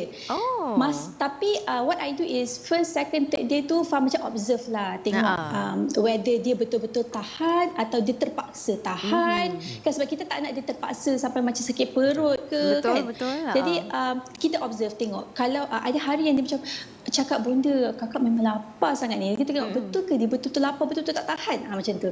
Jadi throughout the month, ada masuk hari ke-5 ke-6 dia berpuasa tu, apa yang Farah buat, Farah penuhkan aktiviti dia pada siang tu, and Farah teman dia. Maksudnya kalau kata Farah suruh dia mewarna tu atau main puzzle tu, Farah buat sekali. Because I think dengan cara tu budak-budak akan rasa macam dia tak akan rasa masa tu berjalan slow kan, slow, cepat je. And dia rasa seronok tau, macam ada orang main dengan dia, ada orang buat aktiviti dengan dia, especially the mother lah kan. Bonda teman I buat puzzle, so lepas habis puzzle dia lagi semangat nak buat benda lain without dia rasa macam haus ke lapar ke, dia fokus dia lari lah maksudnya. Alhamdulillah it works lah for Anggun. Mungkin all mothers boleh cuba. Fa pun masih lagi kutip-kutip tips, masih lagi belajar. InsyaAllah kan, mungkin boleh kita guna tips ni kan untuk anak-anak kita, insyaAllah. Betul. Jadi Fa mungkin ada ucapan raya kepada peminat ataupun kenalan-kenalan Faralina, ataupun kepada saudara mara keluarga yang Farah tak sempat nak jumpa, silakan. Okey, pada keluarga yang kita tak dapat nak ziarah pada tahun ni, Alhamdulillah masa first day raya tu kita orang dah video call. So dah dapat jumpa dah semua auntie, uncles, all my cousins, anak-anak buah, anak-anak saudara semua dah dapat, kita dapat tengok lah. Kepada orang lain, semua orang di luar sana, raya-raya juga, tapi follow SOP, jaga diri, okey. Salam Aidilfitri daripada Fa. Okey, terima kasih Fa. Assalamualaikum Fa. Thank you. Waalaikumsalam. Selamat Hari Raya juga untuk korang. Selamat Hari Raya. Bye. Itu dia Faralina Idris, rakan selebriti kita kan. Jadi tadi Farah pun dah bagi ucapan raya kan. Jadi kita pun seronoknya kan, rakan artis bagi ucapan raya kat kita kan. Kan? Jadi kita nak sambung balik perbincangan kita kan dengan rakan-rakan artis kita yang ada di studio ni kan. Jadi kalau kita lihat Kazim kan, sekarang ni dah dibenarkan untuk production house melakukan penggambaran tapi mengikut SOP yang ditetapkan oleh kerajaan. Jadi pendapat Kazim, pendapat peribadi Kazim tentang perkara ni macam boleh ke tak boleh ke? Sebab ada juga beberapa rakan artis yang rasa macam tak patut lakukan penggambaran sebab kita masih lagi dalam tempoh pandemik COVID ni. Okey, sebenarnya soalan ni sebenarnya agak saya nak jawab tu agak macam 50-50 sebenarnya. Perasaan tu 50-50. Okey, dalam satu perasaan memang saya nak sangat syuting. Nak sangat berkorban-korban nak syuting sebab kita rindu kan. Kita ni cari makan. Kita cari makan dengan industri ni. Jadi saya berkorban-korban nak syuting. Memang berkorban-korban nak selain daripada saya nak cari makan, nak cari rezeki, kita punya passion, kita punya kesukaan kita. Di salah satu perasaan yang satu lagi tu risau. Risau juga Ustaz sebab memang ada SOP tapi bagaimana dengan sebab virus ni tak nampak. Itu yang bahayanya wabak ni, kita tak boleh nampak. Jadi apa-apa yang berlaku kita tak tahu. Ada pula yang virus yang tidak ada simptom. Kalau simptom tu ada okey lagi, tapi simptom pun tak ada, tiba-tiba ada wabak tu. Jadi saya 50-50 tapi saya bersyukur juga alhamdulillah sebab bila kerajaan cakap boleh memulakan penggambaran, saya rasa ini adalah satu hikmah juga, peluang juga untuk kami untuk mencari rezeki sebab kehidupan kena diteruskan. Betul. Kan? Tanggungjawab yang penting tu. Saya masih ada tanggungjawab dengan production, saya masih ada tanggungjawab dengan naskah yang saya pegang yang diberi. Jadi bila diberi arahan katanya boleh memulakan penggambaran, so production ataupun station kata okey you kena teruskan penggambaran. Jadi kita akur. Tapi of course kita akan ikut SOP. Don't worry, insya-Allah. Itu dia pandangan peribadi Kazim kan. Jadi bagi mereka rakan-rakan artis yang mungkin terlibat juga dalam industri penyiaran ni, jangan risau, boleh kerja macam biasa tapi yang paling penting patuhi SOP kerajaan. Kan Sofi kan? Betul. Jadi Ustaz, ada juga dekat Facebook ni ada yang bertanyakan soalan kan. Assalamualaikum Ustaz, jika anak tidak kisahkan ibu, tiada kontak tetapi ibu tetap mendoakan setiap kali solat. Jadi Ustaz macam mana ni Ustaz? Anak tu tak pernah bertelefon tanya khabar dan sebagainya, tapi sebagai seorang ibu ni sentiasa mendoakan anaknya. Komen Ustaz mengenai perkara ini. Baik. Sedang menonton TV Al-Hijrah rahmati Allah. Baik, bila seorang anak ni kadang-kadang dia terlupa. Sebab tu Nabi ajar kita doakan Allahumma fir lana dzunubana wa liwalidina kan. Kadang-kadang kita lupa nak doakan mak ayah kita. Tetapi mungkin hidup kita beruntung, ada di antara kita ni mendapat mak ayah yang beriman kepada Allah, bertakwa kepada Allah, dia sentiasa mendoakan anak-anak ni. Baik. Apakah hukum anak tidak mendoakan kepada mak ayah tetapi mak ayah ataupun ibu ni ataupun ayah sentiasa berdoa kepada mak ayah? Baik. Dalam kitab antaranya dalam sebut kitab Al-Hikmah ataupun dalam kitab Al-Hikam, maka disebut antara hikmah berdoa ataupun dipanggil kekuatan berdoa. Baik. Antara doa-doa yang tak ditolak adalah doa nombor 2 dipanggil doa ibu bapa. Sebab itu kalau orang yang mak ayah dia dah tak ada, mak ayah tak ada, jangan sedih tak kali sedih. Baik. Bila mak ayah tak ada, ustaz bagi tahu kalau ayah dia dah meninggal, satu roda belakang dia hilang. Kalau mak dia dah meninggal, dua roda belakang dah hilang. Roda ni apa? Roda ni apa? Teringat ustaz Allahyarham guru ustaz, Allahyarham Datuk Paduka Syekh Abdul Majid, mufti kerajaan di Kedah, dia bersama ustaz masa di Kedah tu. Dia kata apa? Bila mak ayah kita ada di belakang, macam mana pun mak ayah kita akan tolak kita belakang. Ya Allah, bagilah Kazim berlaku dengan baik. Contoh, ya Allah Fazurina ni, ya Allah rezeki dia diberkati. Sebab tu bila kita buat jahat macam mana pun kat luar, tapi mak kita doa dengan kita, sebab itu apa-apa berlaku pun pelik, kita tak ada kena. Peliklah aku tak semayang tapi tak ada apa-apa pun. Sebenarnya ada doa mak kita. Sebab itu mak dan ayah ni doa dia di belakang. Antara doa disebut dalam kitab Hikam, doa yang tak ditolak yang disebut oleh mufti kerajaan di Kedah Allahyarham Datuk Paduka Syekh Abdul Majid. Dia kata ada roda yang di belakang yang akan membantu kita pergi ke depan dan berjaya dan terus berjaya. Antaranya doa mak ayah. Sebab itu kalau ditanya tadi soalan dalam Facebook, macam mana anak tak berdoa untuk mak ayah, tapi mak ayah doa tetap sampai. Tetap sampai. Tetapi kafarah Allah tu ada. Kafarah Allah tu ada. Sebab itu ada orang, kalau ustaz mengajar di masjid-masjid, kalau kuliah maghrib, dia tanya kita, ustaz, saya pelik dah ustaz, semenjak mak saya tak ada, ayah saya tak ada, arwah dah meninggal, saya rasa macam ada benda yang hilang ustaz. Saya rasa tak ada buat kerja tak menjadi. Sebab itu sebenarnya masa dia kerja dulu, apa yang dia buat hebat, doa mak dia, doa arwah ayah dia. Tetapi bila mak ayah dia tak ada, sebab itu dia buat macam mana pun kurang keberkatan, roda belakang dah tolak, dah tak ada. Sebab itu ini bagi orang yang ada ibu dan ayah. Sebab itu kalau dia tak doa mak ayah dia masih beruntung. Itulah nikmat syafaat mak ayah. Tetapi ingat, bila mak ayah dah tak ada, selagi mana anak tu tak berdoakan ayah mak ayah dia, maka hilanglah syafaat mak ayah dia kepada dia. Inilah ruginya orang. Sebab itu kita yang masih hidup, yang mana ada mak ayah, terus doakan mak ayah. Dan bila mak ayah kita dah tak ada, kurang-kurangnya kita dah jadi orang yang baik. Sebab itu bila mak ayah kita tak ada, kita dah tak perlu bergantung pada roda mak ayah. Kita masih ada roda kita sendiri. Ini yang kita tengok sahabat kita, Tuan Kazim, insya-Allah tabarakallah. Mungkin roda mak mertua dia baik, isteri dia baik, sebab itu roda dia berjalan dengan baik. Mungkin dia dapat sahabat-sahabat baik. Saya nampak, saya kenal pelakon kita Tuan Kazim ni, dia ada Fazurina, kawan yang baik. Mungkin ada sahabat yang lain. Sebab itu dikatakan syafaat sahabat, syafaat isteri, syafaat anak-anak, syafaat saudara-mara, syafaat jiran tetangga. Inilah Islam. Baik. Alhamdulillah. Wah, itu dia kan. Menok dengar ustaz berbicara kan. Mengenai bab apa anak yang mungkin tidak mendoakan ibu bapanya kan, tapi tetap apa ibu bapa tu tetap mendoakan untuk anak-anaknya kan. Jadi ustaz, kita nak sambung lagi perbincangan kita ni kan mengenai elak dosa percuma ni kan ustaz. Tadi tapi saya dah lupa sebenarnya soalan. Mungkin Raja Sofi ada soalan ke? Allah, banyak dia banyak. Terlalu Sebab menghayati Dia lebih makan ni anak. Seronok dengar kan. Tambah pula pasal ibu bapa kita. Ibu bapa kita memang memang dekat hati kan. Tambah pula Syawal kan. Allah Akbar. Rasa nak nangis jurai mata kan.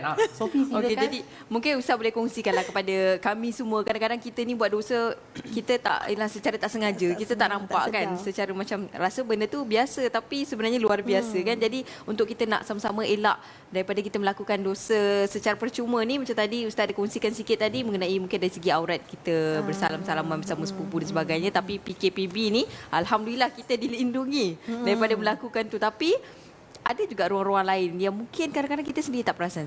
Silakan. Baik. Bila sebut elak dosa percuma ni, saya tengok tadi Fazurina cerita dengan Kazim cerita. Sahabat-sahabat artis kata dah nak keluar dah, lepas ni boleh lepas Syawal ni dah boleh berlakon dan sebagainya. Risau, tambah pula risau saja bukan COVID-19 tapi takut pula dapat dosa balik dan sebagainya. Sebab itu dalam Islam sebaik-baiknya bila kita bangun je pagi, tak kisahlah tahajud tak tahajud malam ke, tapi kita ada kewajipan 5 solat fardu. Sebab itu bila kita berhadapan dengan COVID-19 dan kita berhadapan dengan dosa yang tak sengaja ataupun dosa yang percuma, maka sebab itu Nabi mengajar kita lepas habis solat subuh, tengok action tangan kaki ustaz. Ustaz kalau tak tunjuk tak jadi. Sebab tu kalau habis je, innaka hamidun majid, assalamualaikum warahmatullahi. Ini solat subuh bukan Zahim, bukan solat qada. Solat subuh ingat. Ini bukan cerita ayam tak merah. Subuh ustaz kata subuh, sedang menonton TV rahmat Allah, subuh. Assalamualaikum warahmatullahi. Assalamualaikum warahmatullahi. Habis assalamualaikum, elak dosa percuma, elak COVID-19 dan sebagainya. Ini yang pertama. Nabi ajar apa? Kena sebut 7 kali. Astaghfirullahalazim allazi la ilaha illa huwal hayyul qayyum wa atubu ilaih. Astaghfirullahalazim allazi la ilaha illa huwal hayyul qayyum wa atubu ilaih. 7 kali lah. Takkan ustaz nak baca 7 kali, habislah masa. Baik. Yang pertama, sebab Nabi kata siapa baca 7 kali, apa lega dosa yang menjadikan dia berat dan sebagainya semua habis luruh. Baik. Tetapi nombor 2, yang nombor 2 ni kena pegang. Sebab tu tok imam baca, ramai orang tak pergi sembahyang subuh kat masjid, dia tertinggal benda ni. Lepas habis imam kata ni, astaghfirullahalazim allazi la ilaha illa huwal hayyul qayyum wa atubu ilaih. Ayat ni. La ilaha illallah wahdahu la syarikalah, lahul mulku wa lahul hamdu yuhyi wa yumiitu wa huwa ala kulli syai'in qadir. 10 kali. La ilaha illallah wahdahu la syarikalah, lahul mulku wa lahul hamdu yuhyi wa yumiitu wa huwa ala kulli syai'in qadir. Kadang-kadang ada orang tak faham. Dia duduk belakang imam baca la ilaha illallah, la ilaha illallah, bila bulan habis ngantuk. Baik, sebab tu Nabi kata, barang siapa baca pula 10 kali lepas subuh, la ilaha illallah wahdahu la syarikalah, lahul mulku wa lahul hamdu yuhyi wa yumiitu wa huwa ala kulli syai'in qadir. Lalu Nabi kata, bukan saja pahala, bukan saja dosa, Allah akan tulis 10 kebaikan, Allah akan buang 10 kejahatan, tapi yang kita nak ambil yang ni. Lalu Allah turunkan 70,000 malaikat untuk menjaga dia daripada apa jua benda yang tak baik di dunia. Sebab itu kalau dia keluar je, 70,000 malaikat jaga, penyakit ke, dia nak buat jahat ke, tak tergamak pula aku nak balas orang ni. Dia kata aku apa? Lah, dia kata aku Kazim no. Bukan Rosham no. Contoh. Alah. Mak aku kata, ini contoh kan. Ni saya lah. Mak aku kata, biar orang buat kita jangan buat orang. Alah, dah. Sebab itu, Masya Allah. Nampak tak? Perlindungan Allah tu nampak? Sebab itu Ustaz kata tadi, jangan tinggal 10 kali. Sebab itu kalau kita keluar, COVID-19 ke, sebab kita dah dengar mufti kata, kita dengar ustazah kata baca auzubillahi bikalimatillahi tammah min syarri ma khalaq. Kita dengar ada orang kata baca bismillahirrahmanirrahim 3 kali. Baik, tapi kenapa kita tidak tambah la ilaha illallah wahdahu la syarikalah lahul mulku wa lahul hamdu yuhyi wa yumiitu wa huwa ala kulli syai'in qadir 10 kali. Sebab itu bila 10 kali, Masya Allah tabarakallah, Nabi kata malaikat Allah akan turunkan malaikat jaga dia 70,000 daripada apa jua bahaya. Jadi kalau dia nak buat jahat, tak sudah hati dah nak kata, biarlah dia kata kita, tiba-tiba katalah kita lupa hand sanitizer, tiba-tiba kru belakang pegang, hey Kazim! Allah. Lah, aku ingat Kazim no. Baik. Contoh. Banyak orang. Nanti dia nak kena dengan saya pula, saya tahu, saya serius. Baik. Jadi Ustaz nak bagi tahu, jadi kita tak tergamak nak buat pasal kita dilindungi. Siapa dia? Malaikat. Macam mana hadis Nabi kata, macam kita dengar pagi-pagi, orang buka pintu je dia nampak kucing, dia bagi kucing makan. Nabi kata apa? Tidaklah malaikat itu menulis 2 perkara. Kalau seorang tu dia bagus, dia pagi tu dia buat baik, malaikat kata, ya Allah tambahlah rezeki dia. Sebab tu pagi-pagi ni kena jaga. Sebab tu ada orang, alah nanti tengah hari dah. Tetapi kalau pagi tu dia bangun sampai subuh, dia keluar, alah kucing ni menyebuk je. Kalau dia kedekut, maka malaikat akan doa. Malaikat ni penting, dia berdoa kita seharian. Lalu malaikat kata apa? Ya Allah, tambahlah orang ini kebahilan di akhir hidupnya. Sampai hari-hari tu, sampai akhir hidup dia bakhil.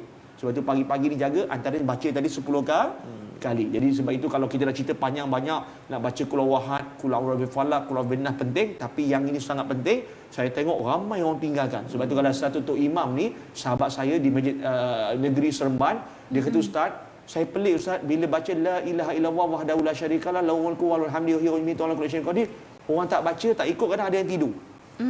Bila tengok balik belakang sembahyang subuh tak banyak, sembahyang subuh tak ramai, ada satu saf je. Jadi maknanya yang kat rumah tu baca tak? Yang kat rumah tu mungkin tak baca. Inilah dia padahnya. Sebab itu dalam Islam, Nabi dah ajar banyak perisai. Bukan saja perisai elak dosa, tapi perisai juga elak wabak-wabak penyakit. Dengan macam mana? Mohon pada Allah bantu supaya Allah jaga kita. Antaranya malaikat memelihara kita. Jadi kita keluar pun, Fazurina, kita nak berlakon, katalah ada orang nak buat hal kita, tak jadi. Katalah Kazim Noor tadi, kan, orang nak kacau kita pun tak jadi. Katalah Hanan, dia ni nak kahwin. Siap kau! Bukan ajar dah. Tak, jadi biarlah Hanan tu kahwin, aku tengok dia, Allah, kalau dia kahwin badan dia gemuk sikit. Jadi ada orang tak kacau dia. Inilah nikmat Islam. Allah. Kan, jadi tadi Ustaz dah kongsikan tips-tips untuk kita memperisaikan diri kita kan. Jadi macam Kazim sendiri kan, sebagai seorang rakan selebriti kan, kita pun dah habis tempoh Ramadan kan. Macam biasa Ramadan ni kita banyak melakukan amal ibadat, kita cuba kurangkan dosa-dosa kering kita ni kan. Jadi macam mana Kazim meneruskan Syawal ni ataupun waktu yang akan datang ni tanpa melakukan orang kata dosa-dosa kecil ni, untuk elak dosa percuma ni. Kazim dengan keluarga. Okey, alhamdulillah, syukur. Saya sebenarnya sangat-sangat bersyukur dengan musibah yang melanda kita ni sebenarnya. Ini sangat-sangat Allah sebenarnya nak bagi kita satu petunjuk, satu jalan, satu cara untuk kita selain dapat dosa percuma, ini adalah salah satu jalan untuk kita dapat pahala percuma sebenarnya. Ubah tajuk pahala percuma. Okey. Sepanjang PKP ni apa yang saya amalkan dengan keluarga saya, memang salah satunya antaranya adalah sembahyang berjemaah. Lepas tu yang anak-anak saya ataupun isteri saya ataupun saya sendiri yang jarang-jarang baca Al-Quran, alhamdulillah kita boleh maintain benda tu. Setiap hari boleh maintain, sampaikan saya tak pernah baca Quran waktu subuh. Waktu subuh saya tak pernah, Ustaz. Selama saya hidup ni tak pernah. Tapi alhamdulillah masa PKP ni kita dapat sembahyang subuh berjemaah yang tak pernah saya buat sebelum ni, dan dapat juga baca Al-Quran. Masya-Allah. So bila banyak hikmah lah maksudnya. Bila benda-benda ni berlaku, saya percaya dengan apa yang Ustaz sebut tadi, bila awal subuhnya kita dah dapat dilindungi, InsyaAllah sepanjang hari itu kita akan dilindungi. So dengan cara yang apa yang kita buat itu adalah satu amalan. Amalan yang kalau kita dapat teruskan, Itu adalah salah satu cara untuk kita melindungi diri kita daripada membuat perkara-perkara yang tak baik, Betul. yang tak elok. So bila kita dapat buat amalan yang macam ni, kita boleh teruskan. Kalau tak dapat 100% pun, at least kalau dapat teruskan sebahagian pun, insya-Allah bagi saya secara tak langsung diri kita ni akan sendiri termalu kalau kita nak buat dosa besar atau dosa kecil sekalipun. Kita akan rasa malu. Kita rasa macam, aku dah sebelum ni aku dah buat macam-macam. Takkan pasal benda kecil ni pun aku nak lupa. Kita akan rasa termalu. Bagi saya itu adalah lumrah manusia. Bagi saya lumrah manusia, kita kena ada habit. Umpamanya kalau macam kita kalau buat sesuatu dengan habit, dia akan jadi berterusan. So alhamdulillah dengan PKP ni, walaupun saya tak ada syuting, walaupun duduk rumah, tapi bila kita berterusan dengan suasana yang positif, dengan amalan-amalan yang sebelum kita jarang buat, kita berterusan, dia akan melindungi kita, melindungi kita daripada apa yang kita nak buat, kejahatan-kejahatan semua tu. InsyaAllah. InsyaAllah. Kan? Jadi rasa teruja bila dengar penjelasan Kazim tadi kan, sebab macam Kazim cakap dia tak pernah buat sebelum ni, tapi musim PKP ni dapat laksanakan. Yeah. Walaupun kita tak dapat buat secara besar-besaran perubahan diri kita tu kan Ustaz, tapi mungkin kita boleh lakukan secara berperingkat kan. Mula daripada langkah yang pertama dulu kan. Jadi kita nak berhenti rehat dulu. Kita akan kembali lagi dalam Assalamualaikum selepas ni dengan ucapan raya daripada rakan selebriti kita. Rehat dulu.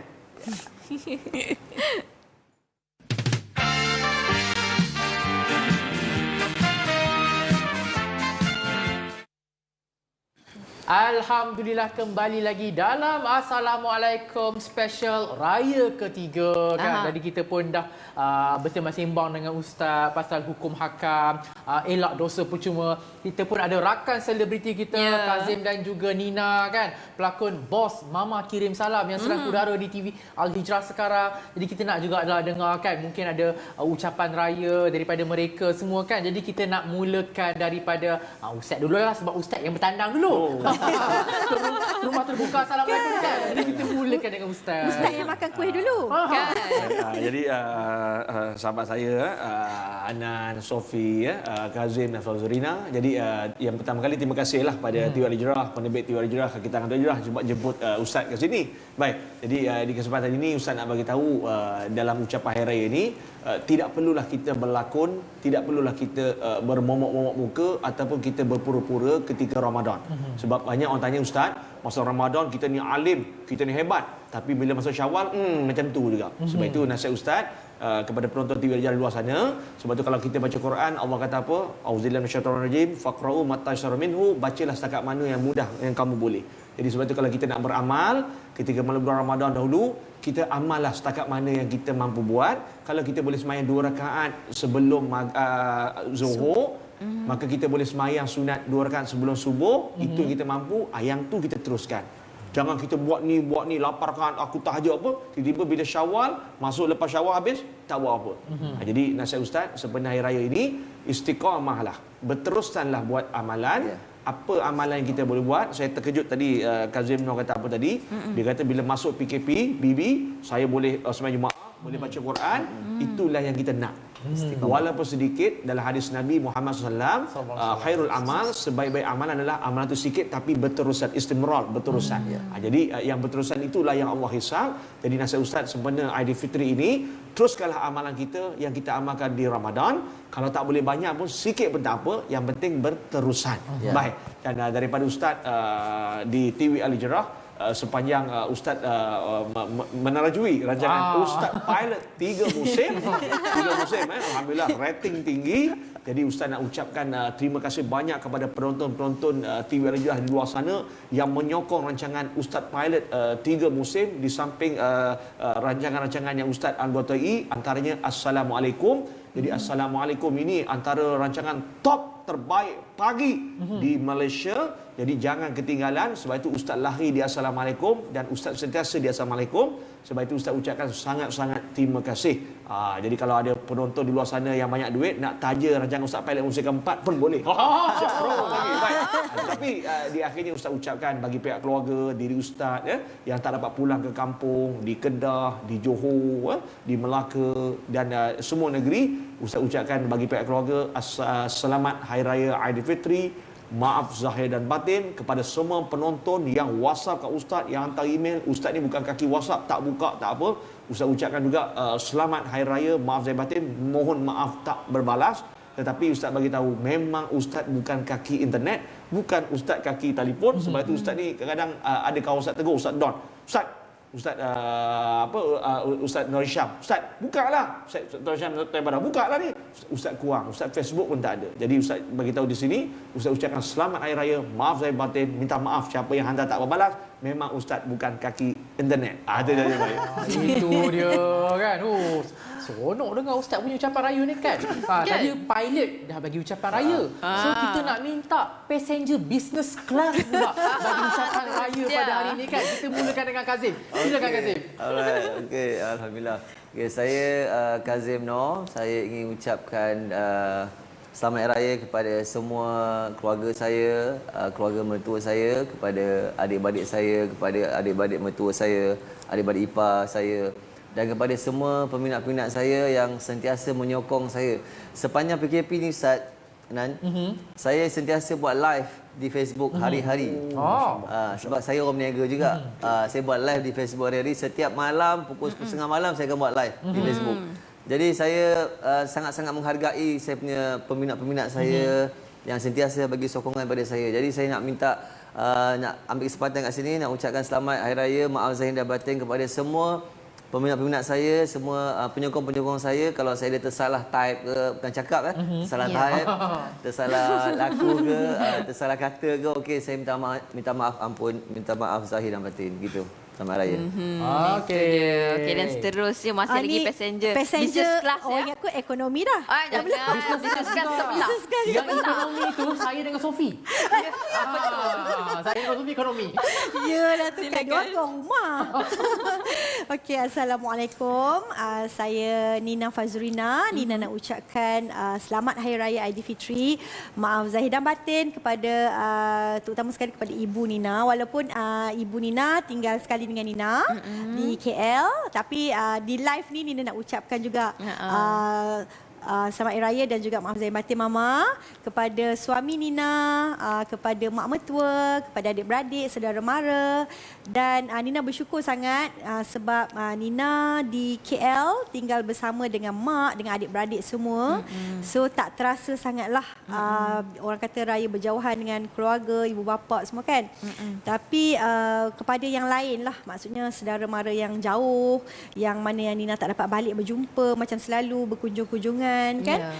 Tapi kita tetap bersilaturahim. Kita zaman-zaman sekarang, zaman internet, kita ada telefon, boleh video call. So kita sentiasa kena keep in touch, orang kata kan. Dan Nina nak minta maaf, minta ampun, maaf kepada semua sahabat-sahabat Nina, saudara mara yang mana jauh, yang mana yang Nina tak sempat nak jumpa kan. Di sini live Nina nak minta maaf di atas segala salah silap Nina, dosa-dosa yang kadang-kadang kita tak sedar kan. Betul. Dan Nina juga memaafkan anda semua. Dan kepada anda, especially peminat-peminat Nina dan juga peminat TV Al-Hijrah yang mana yang tak dapat balik raya kan. Memang sekarang ni memang kita tak dapat balik raya, yang tak dapat jumpa keluarga, mak ayah kan. Jangan sedih, jangan rasa terkilan ke apa, sebab yalah orang kata raya tu insya-Allah kita akan sambut setiap tahun. Yang pentingnya di sini adalah kita kena ingat keselamatan kita dan juga keluarga kita. Sebab sekarang ni kita bukan saja-saja tak nak balik, bukan saja kita tak nak berkunjung-kunjungan, tapi sebab kita sekarang ni tengah dilanda musibah kan, musibah COVID-19. Jadi kita kena faham benda tu dan jangan bersedih. Yang mana jauh kita dekatkan sebab kita ada telefon, macam Ustaz kata. Okey, itu je. Okey, terima kasih kita ucapkan kepada semua rakan-rakan artis kita dan juga Ustaz pilot kita pun artis juga. Artis tu. Okey, terima kasih selebriti banyak juga Ustaz. ni. Kan, artis TV Hijrah ni. Terima kasih Ustaz. Sama kasih diterima. Alhamdulillah. Ustaz. Kan? Ustaz Dan mengajar juga- di MS. Oh. Ustaz penasihat syariah di MS. Jadi kita nak ucapkan jutaan terima kasihlah kepada ketiga-tiga panel jemputan kita di rumah terbuka Assalamualaikum Raya ketiga ini. Jadi kita nak berhenti rehat seketika. Tapi sebelum tu, saya nak kongsikan perkongsian daripada Facebook Live. Jan Mary, bismillah dan terima kasih Ustaz. Anak saya OKU, autism, sudah faham dengan baik tentang puasa 6 dan insya-Allah dia akan sama-sama puasa dengan saya. Allahu Akbar. Ini yang kita nakkan. Semoga urusan keluarga ini dipermudahkan. Jadi jomlah kita jamu kuih air yang ada yang baki ni yang tak bertambah-tambah ni kan. Sebab ada jam.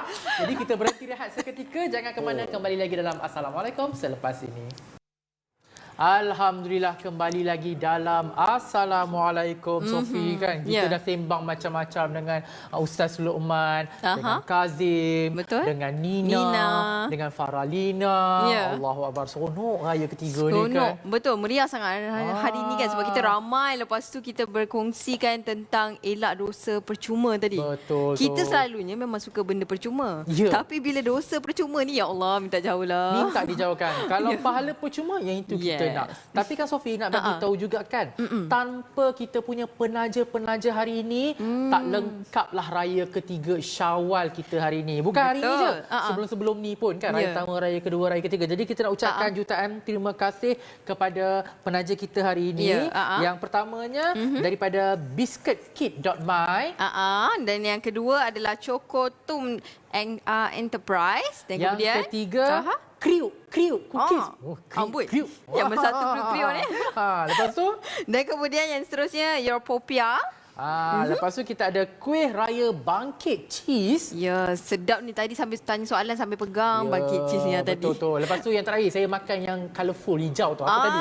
Kek lapis daripada Asian Taste. Dan juga yang terakhir daripada Ditandur. Ya Allah, Akbar. meriah.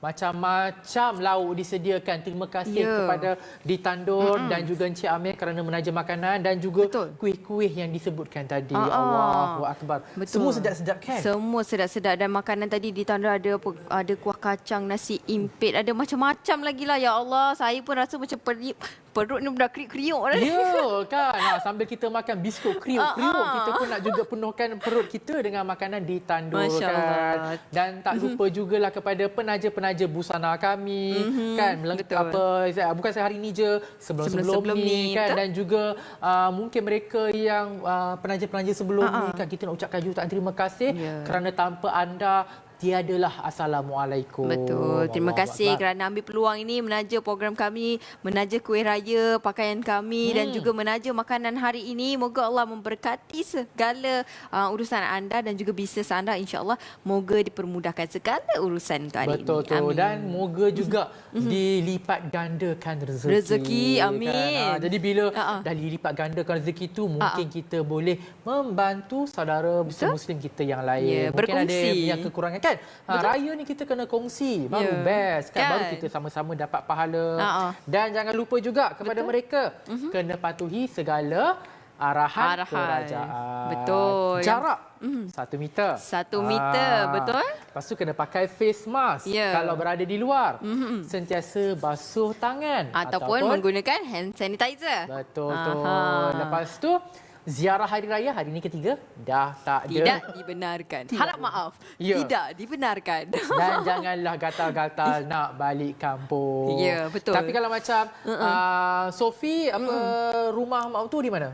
Mak mentua alhamdulillah ada di sini kebetulan. Jadi dapatlah berjumpa.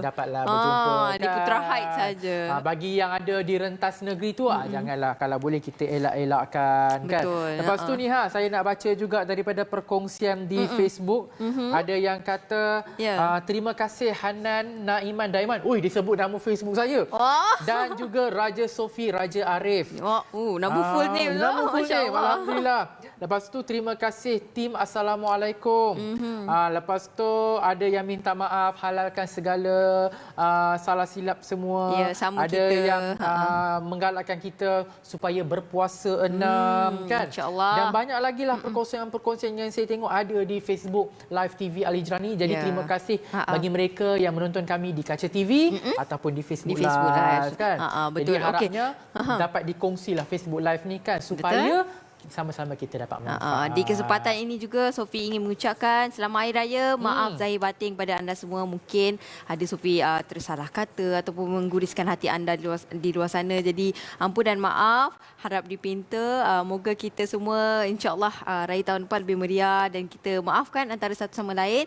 Dan terima kasih saya ucapkan kepada anda yang setia bersama dengan kami daripada awal pagi sehinggalah kini. Dan terima kasih kepada tim produksi, tim Assalamualaikum, kru yang berada di belakang kamera dan kru yang berada di dalam konti sendiri. Bukan senang bekerja di pagi raya. Suasana dia yang kita faham ya, memang sangat berbeza walaupun mungkin tahun ni PKPB, tetapi perasaan itu kena bekerja. Tapi apa yang boleh kita lakukan adalah saya mendoa kepada anda semua, moga Allah angkat martabat anda semua dan mempermudahkan segala urusan anda insya-Allah. Selamat Hari Raya Nan. Selamat Raya Maaf Sophie. zahir dan Maaf zahir batin. Saya pun nak ucapkan selamat Hari Raya, maaf zahir batin kepada semua kenalan keluarga saya dan juga specialnya nak ucapkan happy birthday kepada adik saya Aina Syafiqah dan juga happy anniversary juga. Tarikh lahir dengan tarikh kahwin sama. Senang nak ingatkan. Sama macam saya. Sama. Jadi happy birthday dan happy anniversary Aina Syafiqah. Jadi insya-Allah kita jumpa lagi di Assalamualaikum lain hari. Assalamualaikum warahmatullahi wabarakatuh. Bye-bye. Jom. Ramadan, sebulan berpuasa, tiba Syawal kita rayakan dengan rasa gembira. Anak muda di rantauan semuanya pulang ke desa. Ibu dan ayah keriangan bersyukur tak terkira. Bertukar senyuman dan salam, ziarah menziarahi, tutur dan kata yang sopan, saling memaafi. Suasana hari raya walau di manapun jua memberikan ketenangan dan mententeramkan jiwa. Kue dan mue beraneka macam, makanan jangan hanya dipandang. Ketupat rendang sila nikmati, kawan penat memasak malam ke pagi. Wajib dan dodol jangan lupakan, peninggalan nenek zaman per-zaman. Asyik bersembang pakcik dan makcik, hai duit raya lupa nak diberi.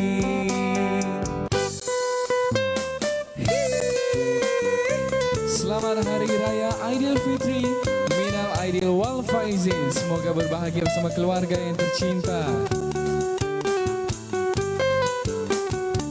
Berlalulah sudah Ramadan, sebulan berpuasa, tiba Syawal kita rayakan dengan rasa gembira. Anak muda di rantauan semuanya pulang ke desa. Ibu dan ayah keriangan bersyukur tak terkira. Kue dan mue beraneka macam, kalau jangan hanya dipandang. Ketupat rendang sila nikmati, kawan penat memasak malam ke pagi. Wajiran dodol jangan lupakan, peninggalan nenek zaman berzama. Asyik bersembang pakcik dan makcik, hai duit raya lupa nak diberi.